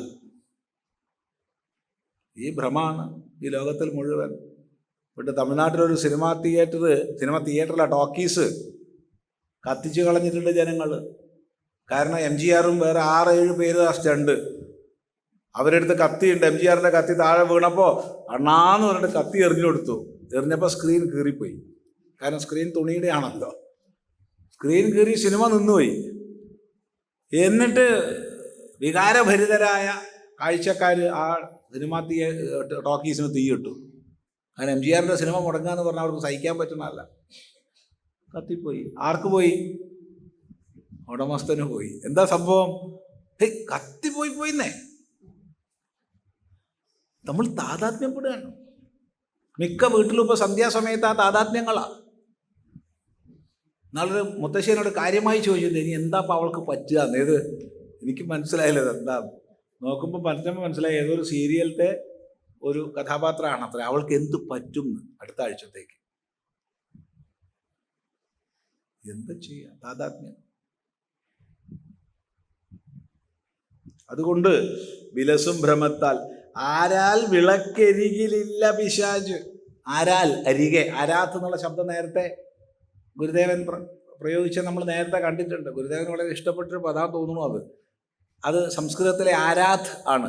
ആരാൽ ആവുന്നത്. ആരാൽ അരികെ എന്നും പെട്ടെന്ന് എന്നും രണ്ടർത്ഥമുണ്ട്. അപ്പൊ അരികിൽ വിളക്ക്, എരികിൽ അരികെ വിളക്കുണ്ടെങ്കിൽ ഇല്ല പിശാച്. പിശാച് ഉണ്ടോ? ഇല്ല. ഇരുട്ടുണ്ടെങ്കിലല്ലേ പിശാച് വരുള്ളൂ. അതുകൊണ്ട് നമ്മളോടൊക്കെ മുത്തശ്ശിമാർ പറയാറുണ്ട്, ഇരുട്ടാക്കണ്ട, ഒരു വെളിച്ചം ഇരുന്നേണ്ട, എന്നാൽ പിശാചൊന്നും വരില്ല. ഇത്ര നല്ല തത്വം അത്. നമ്മളെ ഉള്ളിൽ ഇരുട്ടാവുമ്പോഴാണല്ലോ ഈ പിശാച് വരിക, അല്ലാതെ വരില്ലല്ലോ. അതൊക്കെ ഇരുട്ടിൻ്റെ സൃഷ്ടിയാണ്. അതുകൊണ്ട് വിളക്കരികിൽ ഇല്ല പിശാച്. ഇത് അന്ധകാരം ഭയന്നവൻ ഇരുട്ട് പിശാച് പോലെ. എന്നാൽ അന്ധകാരം ഭയന്നവന് ഇരുട്ടെന്താണ്? ഇരുട്ട് പിശാചാണ്. അത് സ്വയം വാസനാജാലം സൃഷ്ടിക്കുകയാണ് പിശാചിനെ.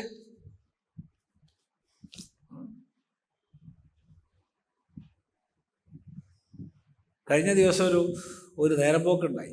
ഈ ആഴ്ച തന്നെയാണ്. ഈ ആഴ്ച ആശ്രമത്തിൽ കുറച്ച് പേര് വന്നു കേട്ടോ.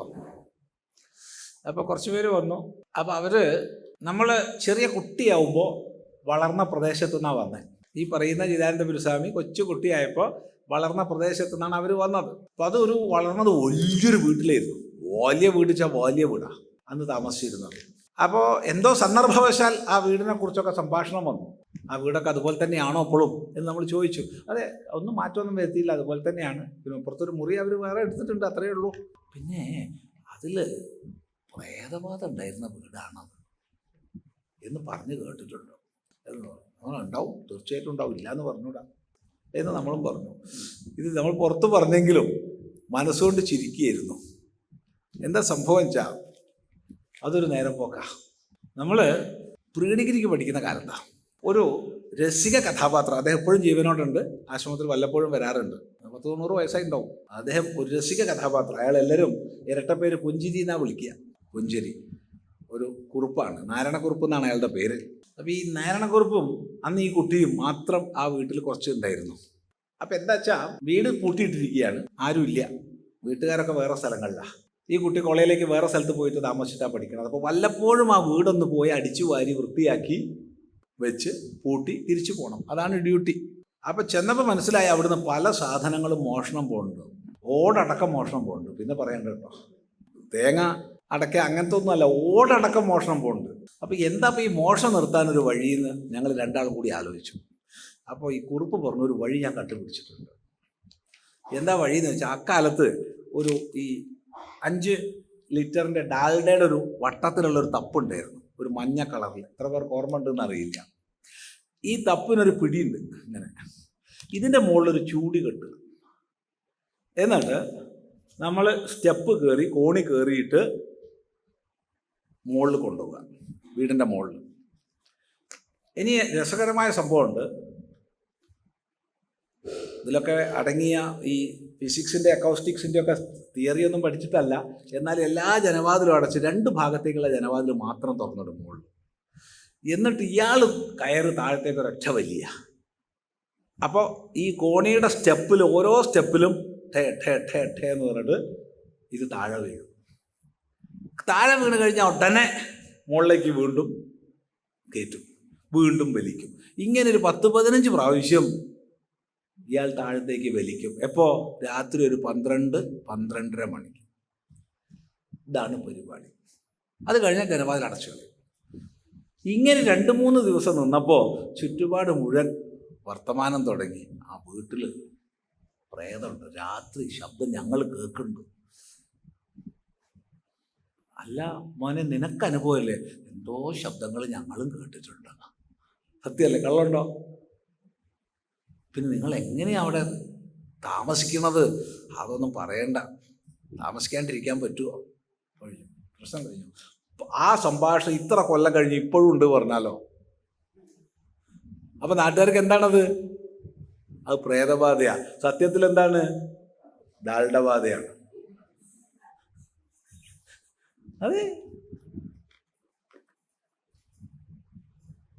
ഇതാണ് ലോകം. ഇതാര് വിക്രസൊക്കെ കളിച്ചത് ഇപ്പൊ ഇങ്ങനെ ഓർമ്മ വരികയാണ്.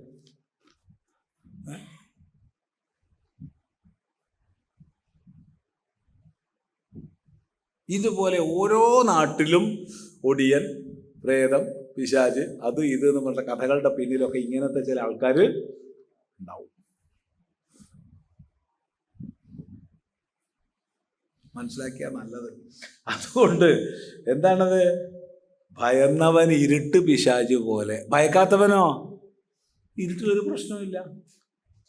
ഭയന്നവൻ ഇരുട്ട് പിശാച് പോലെ. പിശാച് ഭയങ്കര കേട്ടോ. പിശാച് ഭയങ്കരമാണ്. അയ്യോ, പിശാച് എന്ന് പറഞ്ഞാൽ നമ്മൾ ചാപ്പിടും. ശരിയല്ലേ? പേടിച്ചു കഴിഞ്ഞാൽ അത് നമ്മളെ ചാപ്പിടില്ലേ? അതെ, അത്രയേ ഉള്ളൂ. ഈ ഭ്രമമാണ് ഈ സംസാരം. അതുകൊണ്ട് ഗുരുദേവൻ നമ്മളോട് പറയുന്നത് ആരായണം, വിചാരം ചെയ്യണം, ചോദ്യങ്ങൾ ഉന്നയിച്ച് എന്താണിത്, എന്താണിതിൻ്റെ വസ്തുത്വം എന്ന് അന്വേഷിക്കണം. അങ്ങനെ അന്വേഷിച്ചാൽ ഈ ഭ്രമജനിതമായ വിശ്വം മുഴുവൻ അഴിഞ്ഞു പോകും. വിശ്വം ദർപ്പണ ദൃശ്യമാന നഗരീ തുല്യം നിജാന്തർഗതം എന്ന് മനസ്സിലാവും. മനസ്സിലായി കഴിഞ്ഞാൽ പ്രശ്നമില്ല, സുഖമായിട്ട് ജീവിക്കാം. ഒന്നിലും കുടുങ്ങാതെ എല്ലാത്തിൻ്റെ മധ്യത്തിലും ജീവിക്കാം. വ്യക്തമാണോ പറഞ്ഞത്? വ്യക്തമാണോ? നോക്കൂ. ആരായികിലീയുലകമില്ലിത വിദ്യ തത്വമോരാതവർക്കിതുലകായി വിലസും ഭ്രമത്താൽ ആരാൽ വിളക്കരികിലില്ല പിശാച് ഇതന്ധകാരം ഭയന്നവനിരുട്ടു പിശാചു പോലെ.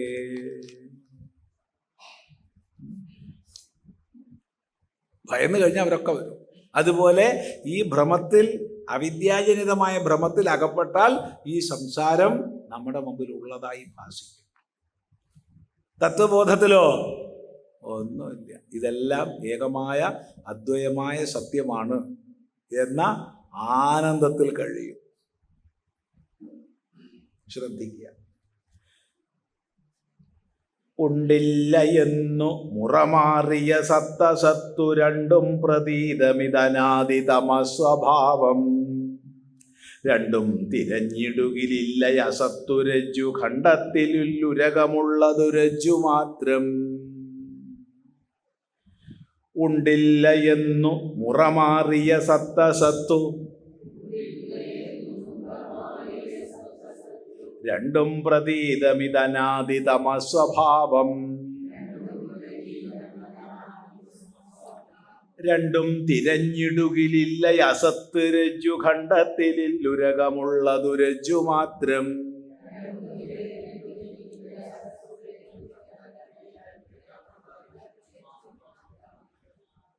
ഉണ്ടില്ല എന്ന് മുറമാറിയ സത്തസത്ത് രണ്ടും പ്രതീതം. ഉണ്ട്,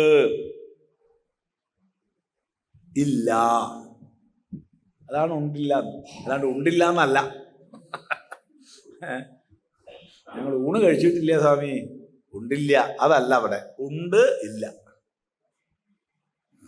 നോക്കൂ,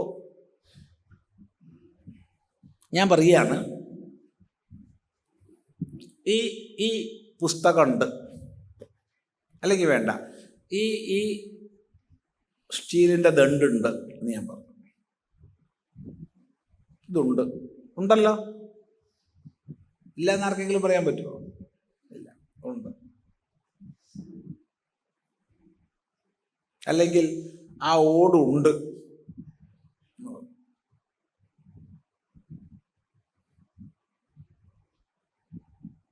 ഉണ്ട്. ഇനി ഞാനൊന്ന് അപഗ്രഥിക്കുകയാണ്. അപഗ്രഥിക്കുന്ന സമയത്ത് ഒന്ന് ആരായുകയാണ് എന്താ ഉള്ളത്. അപ്പോൾ ഉള്ളത് എന്തെന്ന് ആരാഞ്ഞ സമയത്ത് ഒന്ന് മനസ്സിലായി, ഈ ഓട് എന്നുള്ളത് ഒരു ഘട്ടം വരെ മാത്രമേ ഉള്ളൂ. അതിനേക്കാൾ സൂക്ഷ്മത്തിലേക്ക് ഞാൻ പോയാൽ ഓടില്ല. പിന്നെന്താ ഉള്ളത്? ചെമ്പുണ്ട്, ഈയമുണ്ട്. അല്ലെങ്കിൽ ഇവിടെ സ്റ്റീലിലാണെങ്കിൽ ഇരുമ്പുണ്ട്, കാർബണുണ്ട്. ഇപ്പം ഇരുമ്പും കാർബണും ഒരു പ്രത്യേക അനുപാതത്തിൽ ചേർന്നപ്പോൾ അത് സ്റ്റീലായി. അല്ലെങ്കിൽ ചെമ്പും ഈയവും ഒരു പ്രത്യേക അനുപാതത്തിൽ ചേർന്നപ്പോൾ അത് ഓടായി എന്ന് ഞാൻ പറഞ്ഞു.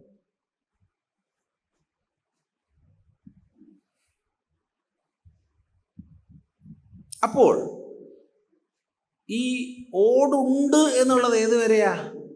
ഒരു മോളിക്യൂൾ, തന്മാത്ര എന്നുള്ളത് വരെയാണ് ഓടുള്ളത്.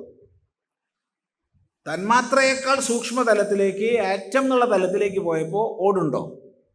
ഓടിന് ആറ്റം ഉണ്ടോ? ഇല്ല, ഓടിന് ആറ്റം ഇല്ല. അവിടെ ചെമ്പിൻ്റെയും ഈയത്തിൻ്റെയും ആറ്റങ്ങൾ ചേർന്നിട്ടാണ് ഓടെന്നുള്ള മോളിക്യൂൾ ഉണ്ടായിട്ടുള്ളത്. അടുത്ത ഘട്ടത്തിൽ ഈ ചെമ്പുണ്ടോ? ഉണ്ടല്ലോ. ശരി, ആറ്റത്തേക്കാൾ താഴോട്ട് ഞാൻ പോയാലുണ്ടോ? ഇല്ലല്ലോ. അവിടെ ന്യൂക്ലിയസും ഇലക്ട്രോണുകളും മാത്രമേ ഉള്ളൂ. ന്യൂക്ലിയസിൽ പണ്ട് നമ്മളൊക്കെ പഠിക്കുമ്പോൾ 2 എന്ന് പഠിച്ചു. ഇപ്പം 2 അല്ല, കുട്ടികൾ ഒരുപാട് സാധനം പഠിക്കുന്നുണ്ട്. എന്തൊക്കെയാന്ന് ആര് കണ്ടു? അതൊക്കെയാണ് അത്ര ഉള്ളത്. ന്യൂക്ലിയസ്, ഇലക്ട്രോണിന് എന്തായാലും മാറ്റമില്ല. പണ്ടാകെ നമുക്കൊരു പ്രോട്ടോണും അറിയാം, ന്യൂട്രോണും അറിയാം, വേറൊന്നും അറിയില്ലായിരുന്നു. അപ്പോൾ കുട്ടികൾ വേറെ എന്തൊക്കെയോ പേര് പറയണ്ടേ, എന്താന്ന് ആര് കണ്ടു?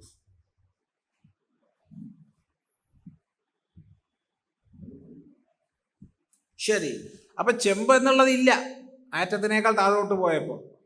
പിന്നെ എന്താ ഉള്ളത്? ശക്തിയുടെ വിപരീത സ്പന്ദനം മാത്രമേ ഉള്ളൂ. ശക്തി സ്പന്ദനം മാത്രമേ ഉള്ളൂ.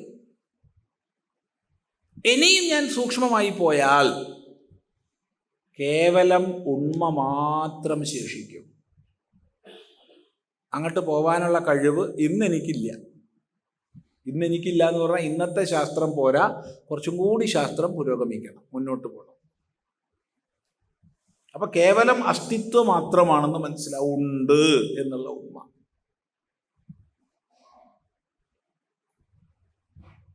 ഈ ഉണ്ട് എന്നുള്ളത് എവിടം വരെ പോയി? വിളക്കുണ്ട്, ഓട്ടുവിളക്കുണ്ട്. കുറച്ച് സൂക്ഷ്മമായി ചിന്തിച്ചപ്പോൾ ഓട്ടുവിളക്കില്ല, ഓടേ ഉള്ളൂ. കുറച്ചും കൂടി സൂക്ഷ്മമായി ചിന്തിച്ചപ്പോൾ ഓടും ഇല്ല, ചെമ്പും ഇയ്യവുമേ ഉള്ളൂ. ഈ ഉണ്ട് എന്നുള്ളതിലൊക്കെ തന്നെ ഒരു ഉണ്മ അനുസ്യൂതമാണ്, പ്ലസ് നാമരൂപങ്ങൾ ചേർന്നു.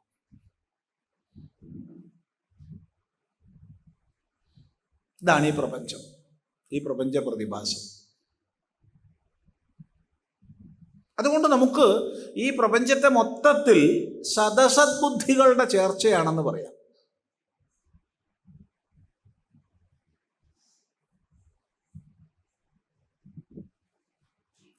മനസ്സിലായിട്ടില്ല? അപ്പോൾ ഇവിടെ ഓട്ടുവിളക്കുണ്ട് എന്നുള്ളത് ശരിയാണോ തെറ്റാണോ? ശരിയാണ്. ആ തലത്തിൽ വിളക്കില്ല എന്ന് പറഞ്ഞാൽ കടയിൽ പോയാൽ ഇത് വെറുതെ കിട്ടുമോ? അതിന് പൈസ കൊടുക്കണ്ടേ? അതിന് ഓടിൻ്റെ തൂക്കത്തിന് പൈസ കൊടുത്താൽ മതിയോ? പോരാ. ഓടിൻ്റെ തൂക്കത്തിന് പൈസ കൊടുത്താൽ പോരാ, അത് തിരിച്ചെടുക്കുമ്പോൾ അങ്ങനെയാണ് കിട്ടുള്ളൂ. പക്ഷെ നമ്മൾ മേടിക്കുമ്പോൾ അത് കൊടുത്താൽ പോരാ. അവിടെ വിളക്കിന് പ്രത്യേക പൈസ ഉണ്ട്.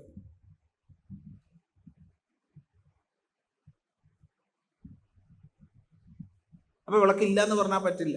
എന്നാൽ നമുക്കറിയാം വിളക്കില്ല, ഓടേ ഉള്ളൂ. അടുത്ത ഘട്ടത്തിൽ ഓടില്ല എന്നറിയാം, ചെമ്പും ഈയവുമേ ഉള്ളൂ. അടുത്ത ഘട്ടത്തിൽ ചെമ്പില്ല എന്നറിയാം, കേവലം ശക്തിസ്പന്ദനമേ ഉള്ളൂ.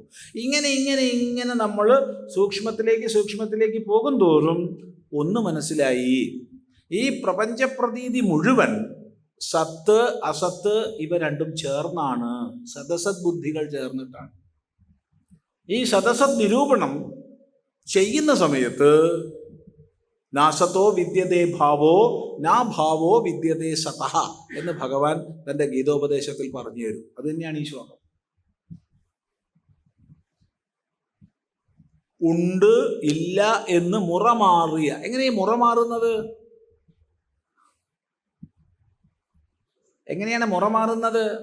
നോക്കൂ, വാസ്തവത്തിൽ ഞാൻ വിളക്കുണ്ട് എന്ന് പറഞ്ഞു. വിളക്കുണ്ട്.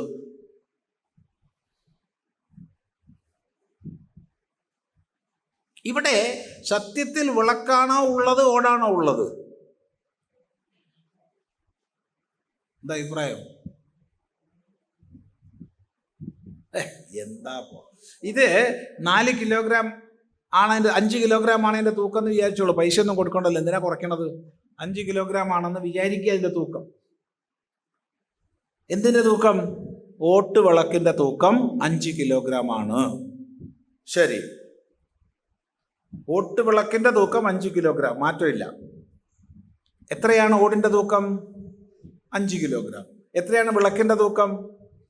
5. എങ്ങനെയാണ് 5 5 10 എന്തൊരു കഷ്ടം. ഓട്ട് വിളക്കിൻ്റെ തൂക്കം 5 കിലോഗ്രാം, സമ്മതിച്ചു. ശരി, ഓടിൻ്റെ തൂക്കം 5 കിലോഗ്രാം, വിളക്കിൻ്റെ തൂക്കോ? എന്താ പറയണത്? വിളക്കിന് തൂക്കം ഇല്ല.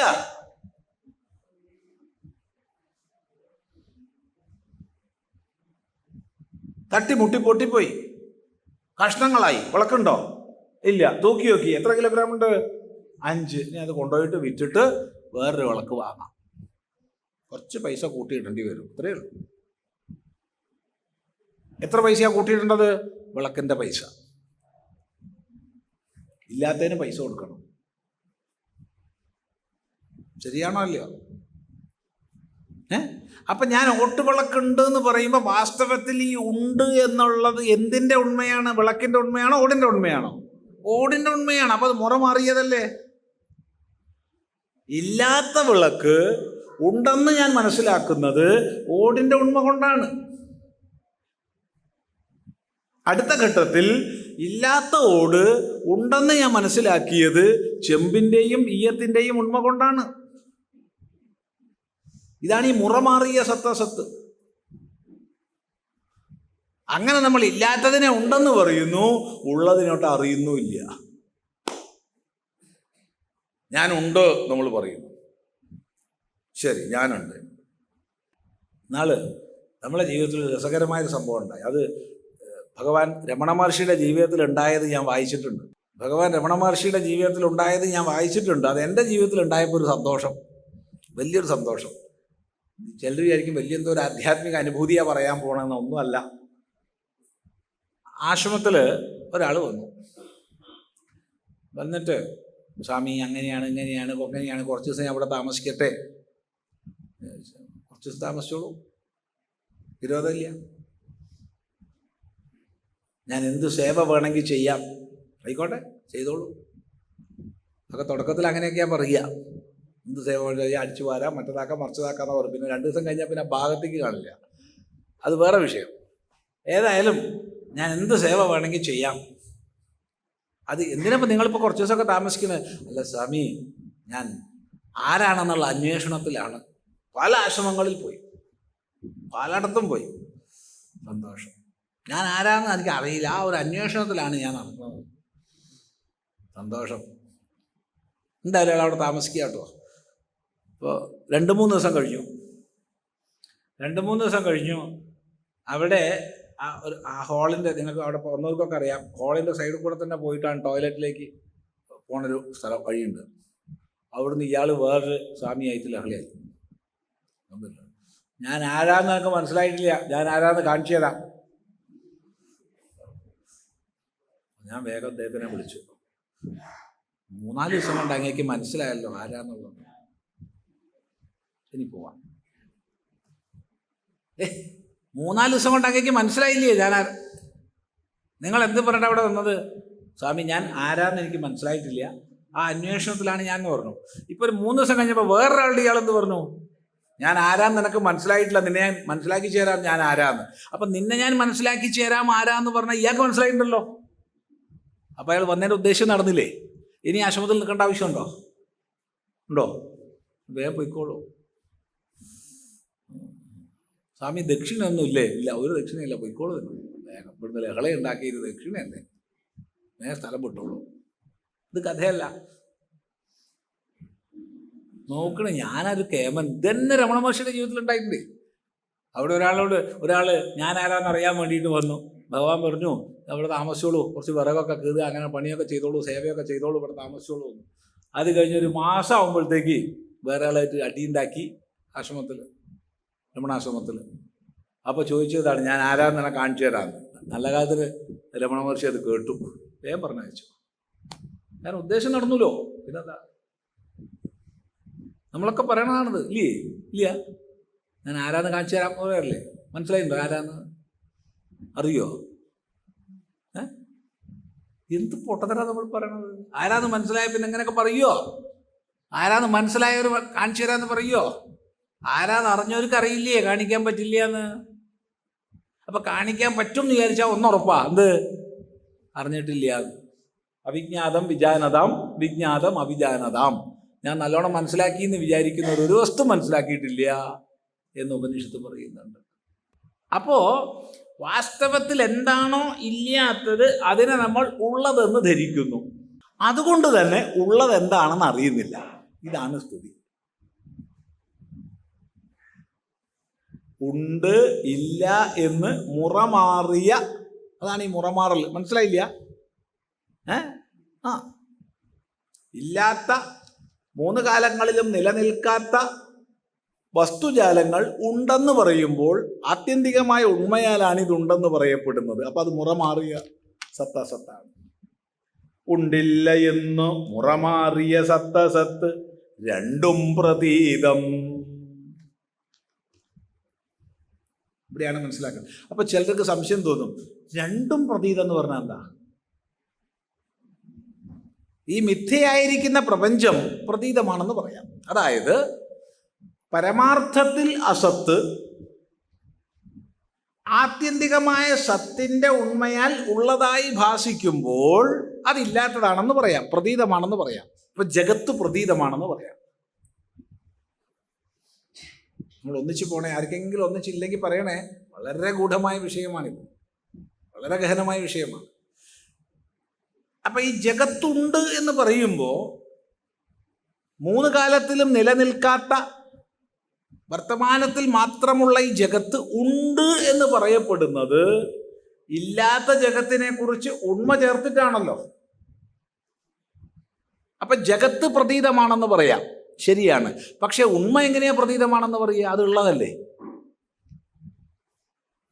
അപ്പൊ രണ്ടും പ്രതീതം എന്ന് പറഞ്ഞത് ശരിയാണോ? ശ്രീനാരായണ ഗുരുദേവൻ രണ്ടും പ്രതീതം എന്ന് എന്തുകൊണ്ട് പറഞ്ഞു? ഇതിലൊന്നല്ലേ പ്രതീതമുള്ളൂ?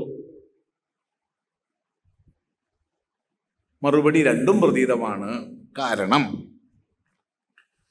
ഈ സത്യം എന്നാൽ അറിയപ്പെടുന്നു എന്ന് പറയുമ്പോൾ സത്യത്തെ അറിയുന്ന ഞാൻ ഭിന്നനോ അഭിന്നനോ?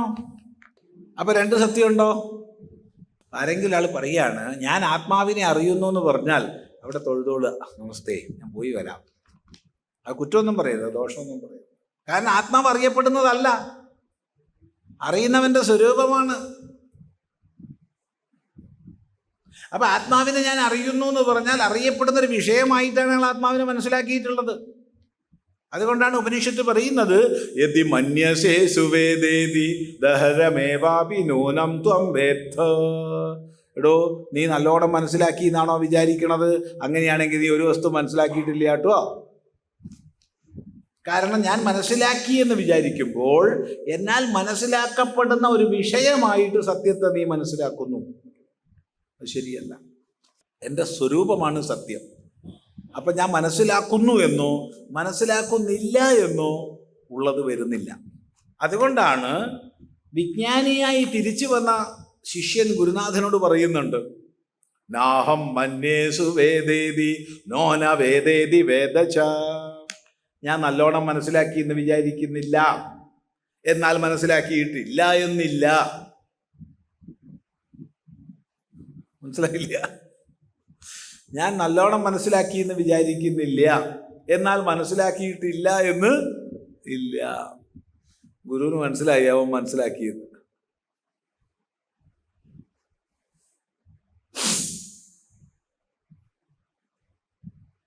അതുകൊണ്ടാണ് രണ്ടും പ്രതീതം എന്ന് പറഞ്ഞത്. കാരണം ഉണ്മ എന്നാൽ അറിയപ്പെടുന്നതല്ല, അറിയപ്പെടുന്നതായി ഞാൻ മനസ്സിലാക്കുമ്പോൾ അത് പ്രതീതമാണ്. അതുകൊണ്ടാണ് രണ്ടും പ്രതീതം. ഇത് അനാദിതമ സ്വഭാവം, ഇത് അനാദിയായ അജ്ഞാനത്തിൻ്റെ സ്വഭാവമാണ്. ഏത്? ഈ ഉണ്ട് ഇല്ല എന്ന് സത്ത് മുറമാറി നിലകൊള്ളുക എന്നുള്ളത്. ഇപ്പൊ ഞാൻ ഉണ്ട് എന്ന് നമ്മൾ പറയുമ്പോൾ ഇത് ഞാനാകുന്നു. ആരാത്? ഇത് സ്വാമി ചിദാനന്ദപുരി, ഇത് ഞാനാകുന്നു. അത് കുറച്ച് കേമത്തം കാണിക്കാൻ ചിലപ്പോൾ ഒന്ന് അടിച്ചിട്ടൊക്കെ പറയും, ഇല്ലേ? അങ്ങനെയില്ലേ? അതിന് എത്ര കേമത്തം കൂടുതലുണ്ടോ അത്രയും അടിയുടെ ശക്തിയൊക്കെ കൂടും. ഇത് ഞാനാണ്. ശരി, ഈ സാധനം കുറച്ച് മുമ്പ് ഉണ്ടായതും കുറച്ച് കഴിഞ്ഞാൽ ഇല്ലാത്തതും, നടുക്ക് മാത്രം കുറച്ചുള്ളതും, നിത്യം പരിണമിക്കുന്നതും. നിത്യം. ഇന്നലെ കണ്ട നമ്മളല്ല ഇന്ന് ഈ ശരീരം. എത്രയോ കോശങ്ങൾ മരിച്ചു കഴിഞ്ഞു, എത്രയോ കോശങ്ങൾ ജനിച്ചു കഴിഞ്ഞു. അപ്പം ഇത് ഞാനാണെന്ന് പറയുമ്പോൾ ഈ സ്ഥൂല ശരീരമല്ല എന്നുള്ളത് ഏത് കൊച്ചുകുട്ടിക്കും അറിയാം, ഇതെൻ്റെ ശരീരമാണെന്ന്. എന്നാലും നമ്മൾ ഇതിനോട് എന്നെ ചേർക്കും, ഇന്ദ്രിയങ്ങളോട് എന്നെ ചേർക്കും, മനസ്സിനോട് എന്നെ ചേർക്കും, ബുദ്ധിയോട് എന്നെ ചേർക്കും, എൻ്റെ ഉപാധികളോട് എന്നെ ചേർത്ത് ഞാൻ വ്യവഹരിക്കുന്നു. ഇത് അനാദി തമ സ്വഭാവമാണ്. ഉണ്ടില്ല എന്ന് മുറമാറിയ സത്തസത്തു രണ്ടും പ്രതീതം. ഇത് അനാദി തമസ്വഭാവം. തമസ്വഭാവം ഇരുട്ടിൻ്റെ, അവിദ്യയുടെ, അജ്ഞാനത്തിൻ്റെ സ്വഭാവമാണ്.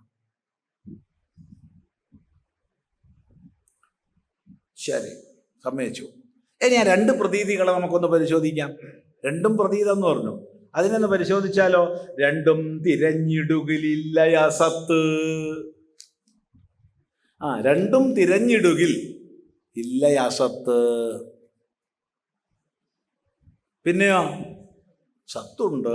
പക്ഷെ സത്തുണ്ട് എന്ന് പറയാൻ സദ്ഭിന്നനായ ഞാനില്ല. അപ്പോഴോ? സദ്ഭിന്നനായ ഞാനില്ല. ഈ മുറമാറിയ സത്ത് കൊണ്ടാണല്ലോ ഇതൊക്കെ ഉണ്ട് എന്ന് പറയപ്പെടുന്നത്. ഒരു ഉണ്മയാണ് ഇക്കാണാകുന്ന സകലത്തിനും ഉണ്മയെ നൽകുന്നത്. നോക്കൂ, ഒരാൾ പറഞ്ഞു, സ്വാമി ഞാൻ വേദാന്തത്തിൻ്റെ സാരം സ്വാമിയെ പഠിപ്പിച്ചു തരാം. എന്താണ്? ബ്രഹ്മസത്യം ജഗന്മിഥ്യ. ഒരാൾ പറഞ്ഞു. ഞാൻ വളരെ സന്തോഷിച്ചു. അയാൾ വേദാന്തം നല്ലപോലെ ഉൾക്കൊണ്ട ആളാണ്. അപ്പോൾ വേറൊരാൾ വന്ന് പറഞ്ഞു, സ്വാമി ഞാൻ പറയാം. എന്താണ്? ബ്രഹ്മസത്യം ജഗത് സത്യം. നേരത്തെ അതേ സന്തോഷം എനിക്കിപ്പോഴും ഉണ്ടായി. കാരണം ഇയാളും വേദാന്തം നല്ലപോലെ ഉൾക്കൊണ്ട ആളാണ്. രണ്ടും ശരിയാണ്. അതെങ്ങനെ രണ്ടും ശരിയാവുക? ബ്രഹ്മസത്യം ജഗന്മിഥ്യ എന്ന് പറഞ്ഞത് ഈ ബ്രഹ്മം മാത്രമാണ് സത്യം, സദ്ഭിന്നമായിട്ട് ജഗത്തില്ല എന്ന അർത്ഥത്തിലാണ്. രണ്ടാമത്തെ ആള് ബ്രഹ്മസത്യം ജഗത് സത്യം എന്ന് പറഞ്ഞതിൽ ഒരു തെറ്റുമില്ല. കാരണം ഈ ജഗത്തുണ്ട് എന്ന് എനിക്ക് അനുഭൂതമാകുന്നത് ബ്രഹ്മത്തിൻ്റെ ഉണ്മയാലാണ്. രണ്ടും ഒന്ന് തന്നെയല്ലേ? രണ്ട് ഭാഷയെ പറഞ്ഞു എന്നേ ഉള്ളൂ. എന്തിനാ പിന്നെ വേദാന്തികൾ തമ്മിൽ അടിക്കണമെന്ന് മനസ്സിലാവണില്ല. ഈ ദ്വൈതികളും അദ്വൈതികളൊക്കെ ഇങ്ങനെ അടിക്കണത് എന്തിനാ? ഇപ്പം ചിദാനന്ദപുരി സ്വാമി ഇങ്ങനെ പബ്ലിക്കായി പ്രസംഗിച്ചു എന്ന് പറഞ്ഞാൽ തന്നെ അടികൊള്ളും വേദാന്തികളെടുത്തുനിന്ന്. അദ്വൈതികൾ എന്ന് പറയുന്നവരെടുത്തുനിന്ന് തല്ലുകൊള്ളുന്ന കേസാണ്. സ്വാമി ഇപ്പോൾ സമ്പ്രദായമൊക്കെ വിട്ടു എന്നാണ് തോന്നുന്നത് കേട്ടോ. കാരണം ബ്രഹ്മസത്യം ജഗന്മിഥ്യ എന്നാണല്ലോ നമ്മുടെ സമ്പ്രദായം. അപ്പോൾ ബ്രഹ്മസത്യം ജഗത് സത്യം എന്നുള്ളതിനെയും അനുമോദിക്കുകയാണെങ്കിൽ നിങ്ങൾ സമ്പ്രദായം വിട്ടില്ലേ എന്ന് ചിലപ്പോൾ ചോദിക്കും. എടാ, ഈ അർത്ഥത്തിലാണ് പറഞ്ഞത്. സദ്ഭിന്നമായിട്ട് അസത്പ്രപഞ്ചമില്ല എന്നുള്ളത് കൊണ്ടാണ് മിഥ്യ എന്ന് പറയണത്. അപ്പം മിഥ്യാപ്രപഞ്ചം ഉണ്ടെന്ന് പറയണമെങ്കിൽ ആ ഉണ്മ ഏതാണ്? സത്തിൻ്റെതാണ്. തസ്യ ഭാഷ സർവമിതം വിഭാതി, അതിൻ്റെ ഉണ്മയാൽ എല്ലാം വിസ്പഷ്ടമുള്ളതായി പ്രകാശിക്കുന്നു. അതിനെ ആർക്കും നിഷേധിക്കാൻ പറ്റില്ല. അപ്പം മനസ്സിലാവും, നിങ്ങൾ സത്യം എന്ന് പറഞ്ഞാലും മിഥ്യ എന്ന് പറഞ്ഞാലും ഒന്നും പറയാണ്ടിരുന്നാലും സത്യം ഒന്ന് തന്നെയാണ്. ശ്രദ്ധിക്കുക. അപ്പൊ രണ്ടും തിരഞ്ഞെടുക്കിൽ ഇല്ലയാ സത്ത്. എന്തേ ഉള്ളൂ? സത്ത് മാത്രം. ആ സത്തിനെ നിഷേധിക്കാൻ ആർക്കും കഴിയില്ല. രജ്ജു ഖണ്ഡത്തിലുള്ളത് ഇല്ലുരകം, ഉള്ളത് രജ്ജു മാത്രം. ഇത് പ്രസിദ്ധമായ ദൃഷ്ടാന്തമാണ്. വേദാന്തം പഠിച്ച് തുടങ്ങുന്നവർ തന്നെ കേട്ട് മടുത്തതാണ്. എന്താണ് ദൃഷ്ടാന്തം? മന്ദപ്രകാശത്തിൽ ഒരാള് നടന്നു പോകുമ്പോൾ പാമ്പിനെ കണ്ടു. ബാക്കിയുള്ളതൊക്കെ അറിയാലോ. ഭയപ്പെട്ടു, പിന്തിരിഞ്ഞു. ഒരാളോട് പറഞ്ഞു വഴിയിൽ പാമ്പുണ്ട്. അയാൾ വെളിച്ചവും കൊണ്ട് വന്നു, പരിശോധിച്ചു. അപ്പോൾ ഒരു കയറിൻ്റെ കഷ്ണമാണ്. ഇതാണ് ഈ ദൃഷ്ടാന്തമാണ്. അപ്പൊ രജ്ജുഖണ്ഡത്തിൽ ഇല്ല ഉരകം. ഉരകം പാമ്പില്ല. ഉണ്ടായിട്ടുണ്ടോ? ഉണ്ടായിട്ടില്ല. ഉണ്ടായിട്ടില്ലേ? ഉണ്ടല്ലോ. അത് പാമ്പായിരുന്നെങ്കിൽ എന്തൊക്കെ കൊല്ലാപ്പുണ്ടാവുമോ അതൊക്കെ ഉണ്ടായിട്ടുണ്ട്. അത് ശരിയായ പാമ്പായിരുന്നെങ്കിൽ അയാൾ എത്ര ഭയപ്പെടുമോ അത്ര ഭയപ്പെട്ടിട്ടുണ്ട്. അയാൾ പിന്തിരിഞ്ഞ് ഓടിയിട്ടുണ്ട്. രണ്ടാമതൊരാളോട് പറഞ്ഞിട്ടുണ്ട്. എന്നാൽ പ്രമാണ നിരൂപണം ചെയ്തപ്പോൾ, അതായത് വിളക്ക് കൊണ്ടുവന്ന് നോക്കിയപ്പോൾ ഇത് കയറാണെന്ന് ബോധിച്ചു. കയറാണെന്ന് ബോധിച്ചപ്പോൾ എന്ത് മനസ്സിലായി? ഇത് ഇന്നലെയും പാമ്പല്ല, ഇന്നും പാമ്പല്ല, നാളെയും പാമ്പാവുകയില്ല. അപ്പം അയാളുടെ അനുഭവതലത്തിൽ മധ്യകാലഘട്ടത്തിൽ പാമ്പായി എന്നുള്ളത് ശരിയാണ്. അത് ശരിയാണ്. ഒരു സംഭവം ഓർമ്മിക്കുകയാണ്. കഥയല്ല കേട്ടോ. കഥകൾ ഇഷ്ടം പോലെ പറയാനുണ്ട്, പക്ഷെ നേരമില്ല. പിന്നെ എങ്ങനെയാണ്? ഈ മുമ്പ് കാലത്ത് ഈ ഇവിടെ ഉള്ളവർക്കൊക്കെ അറിയാം, വീടുകളിലൊന്നും കക്കൂസില്ല. പിൽക്കാലത്ത് വീട്ടിൽ നിന്ന് കുറേ ദൂരെ കുഴിച്ചിട്ട് കക്കൂസ് ഉണ്ടാക്കാൻ തുടങ്ങി നമ്മൾ. അതെല്ലായിടത്തും ഒന്നുമില്ല. ധാരാളം പറമ്പുള്ള ഗ്രാമങ്ങളിലൊന്നും അങ്ങനെ പരിപാടിയേ ഇല്ല. ആ പറമ്പ് പോവുകയില്ല.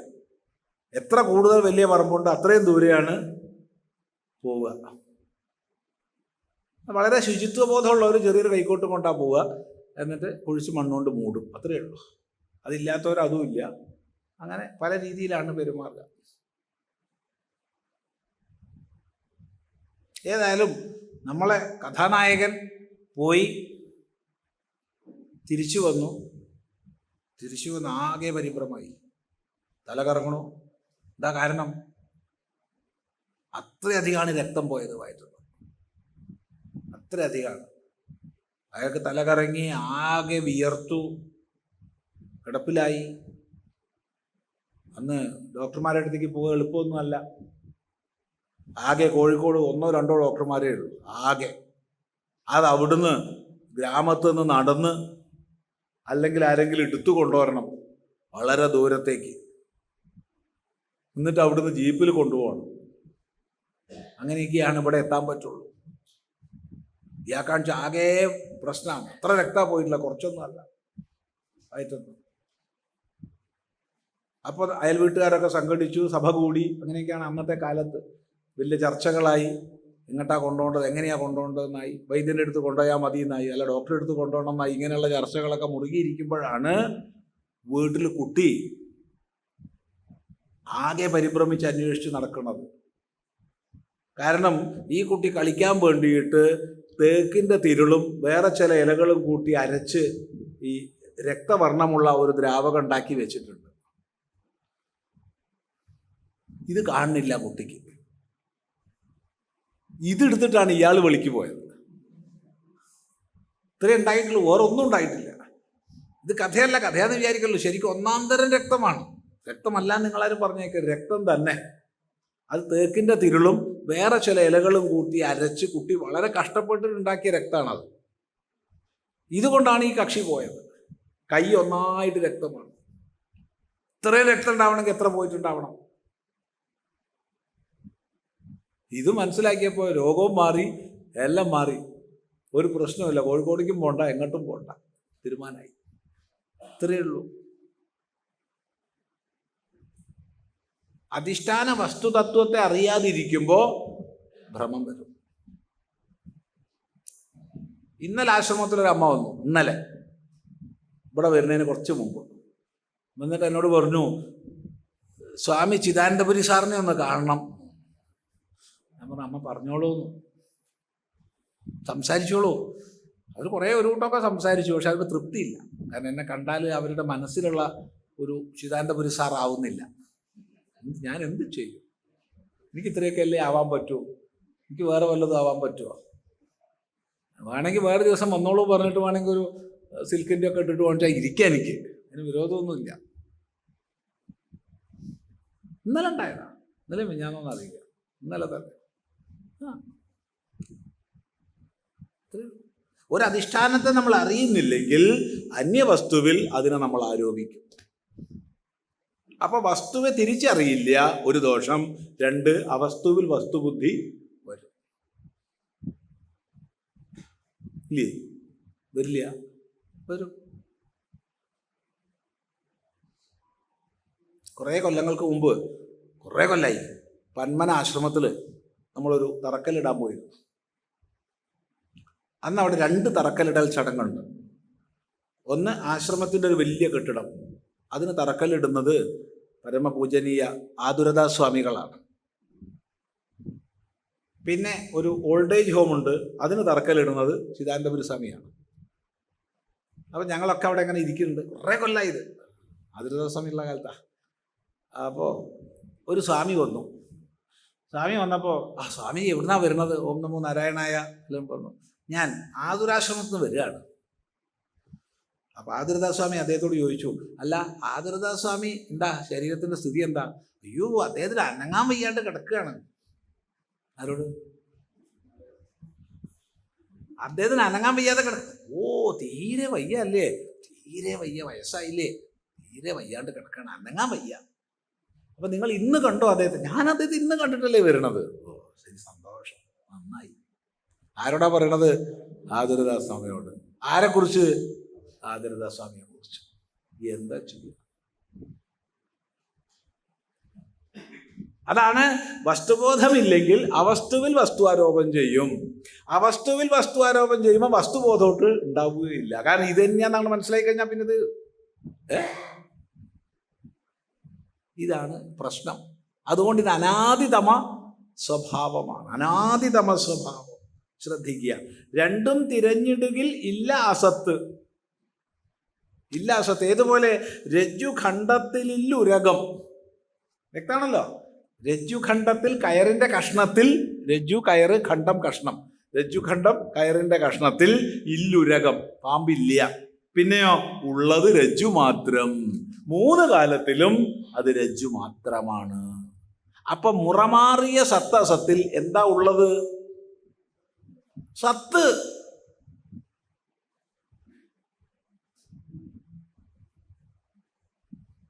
സത്ത് ഇന്നലെ ഉണ്ടായിരുന്നു, ഇന്നുണ്ട്, നാളെ ഉണ്ടാവും.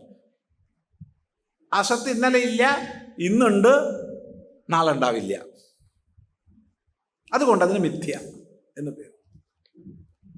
ഈ സദസത് ഭാവങ്ങളുടെ, സദസത് വൃത്തികളുടെ ചേർച്ച കൊണ്ടാണ് ഈ പ്രപഞ്ചമഖിലവും ഉള്ളത്.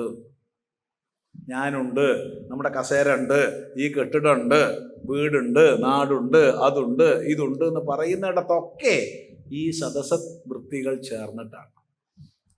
സത്തും അസത്തും മുറമാറി ചേർന്നിരിക്കുക. എന്നാലോചിച്ച് നോക്ക്, എന്തൊരു സുന്ദരമാണ്. ഇത്രയേ ഉള്ളൂ.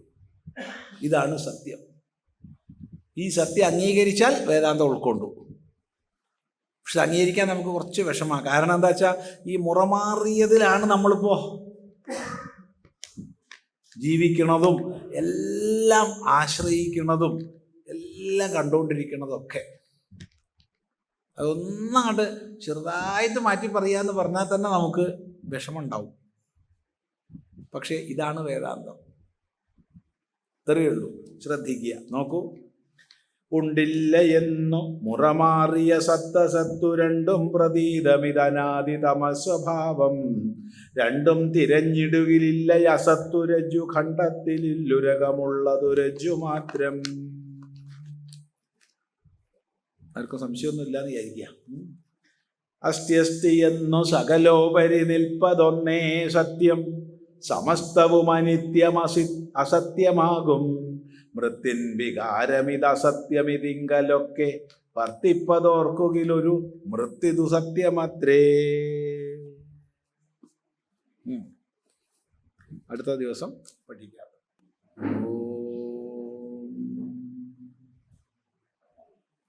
ഗുരുർബ്രഹ്മാ ഗുരുർവിഷ്ണു ഗുരുർദേവോ മഹേശ്വരഃ ഗുരു സാക്ഷാത് പരം ബ്രഹ്മ തസ്മൈ ശ്രീ ഗുരവേ നമഃ.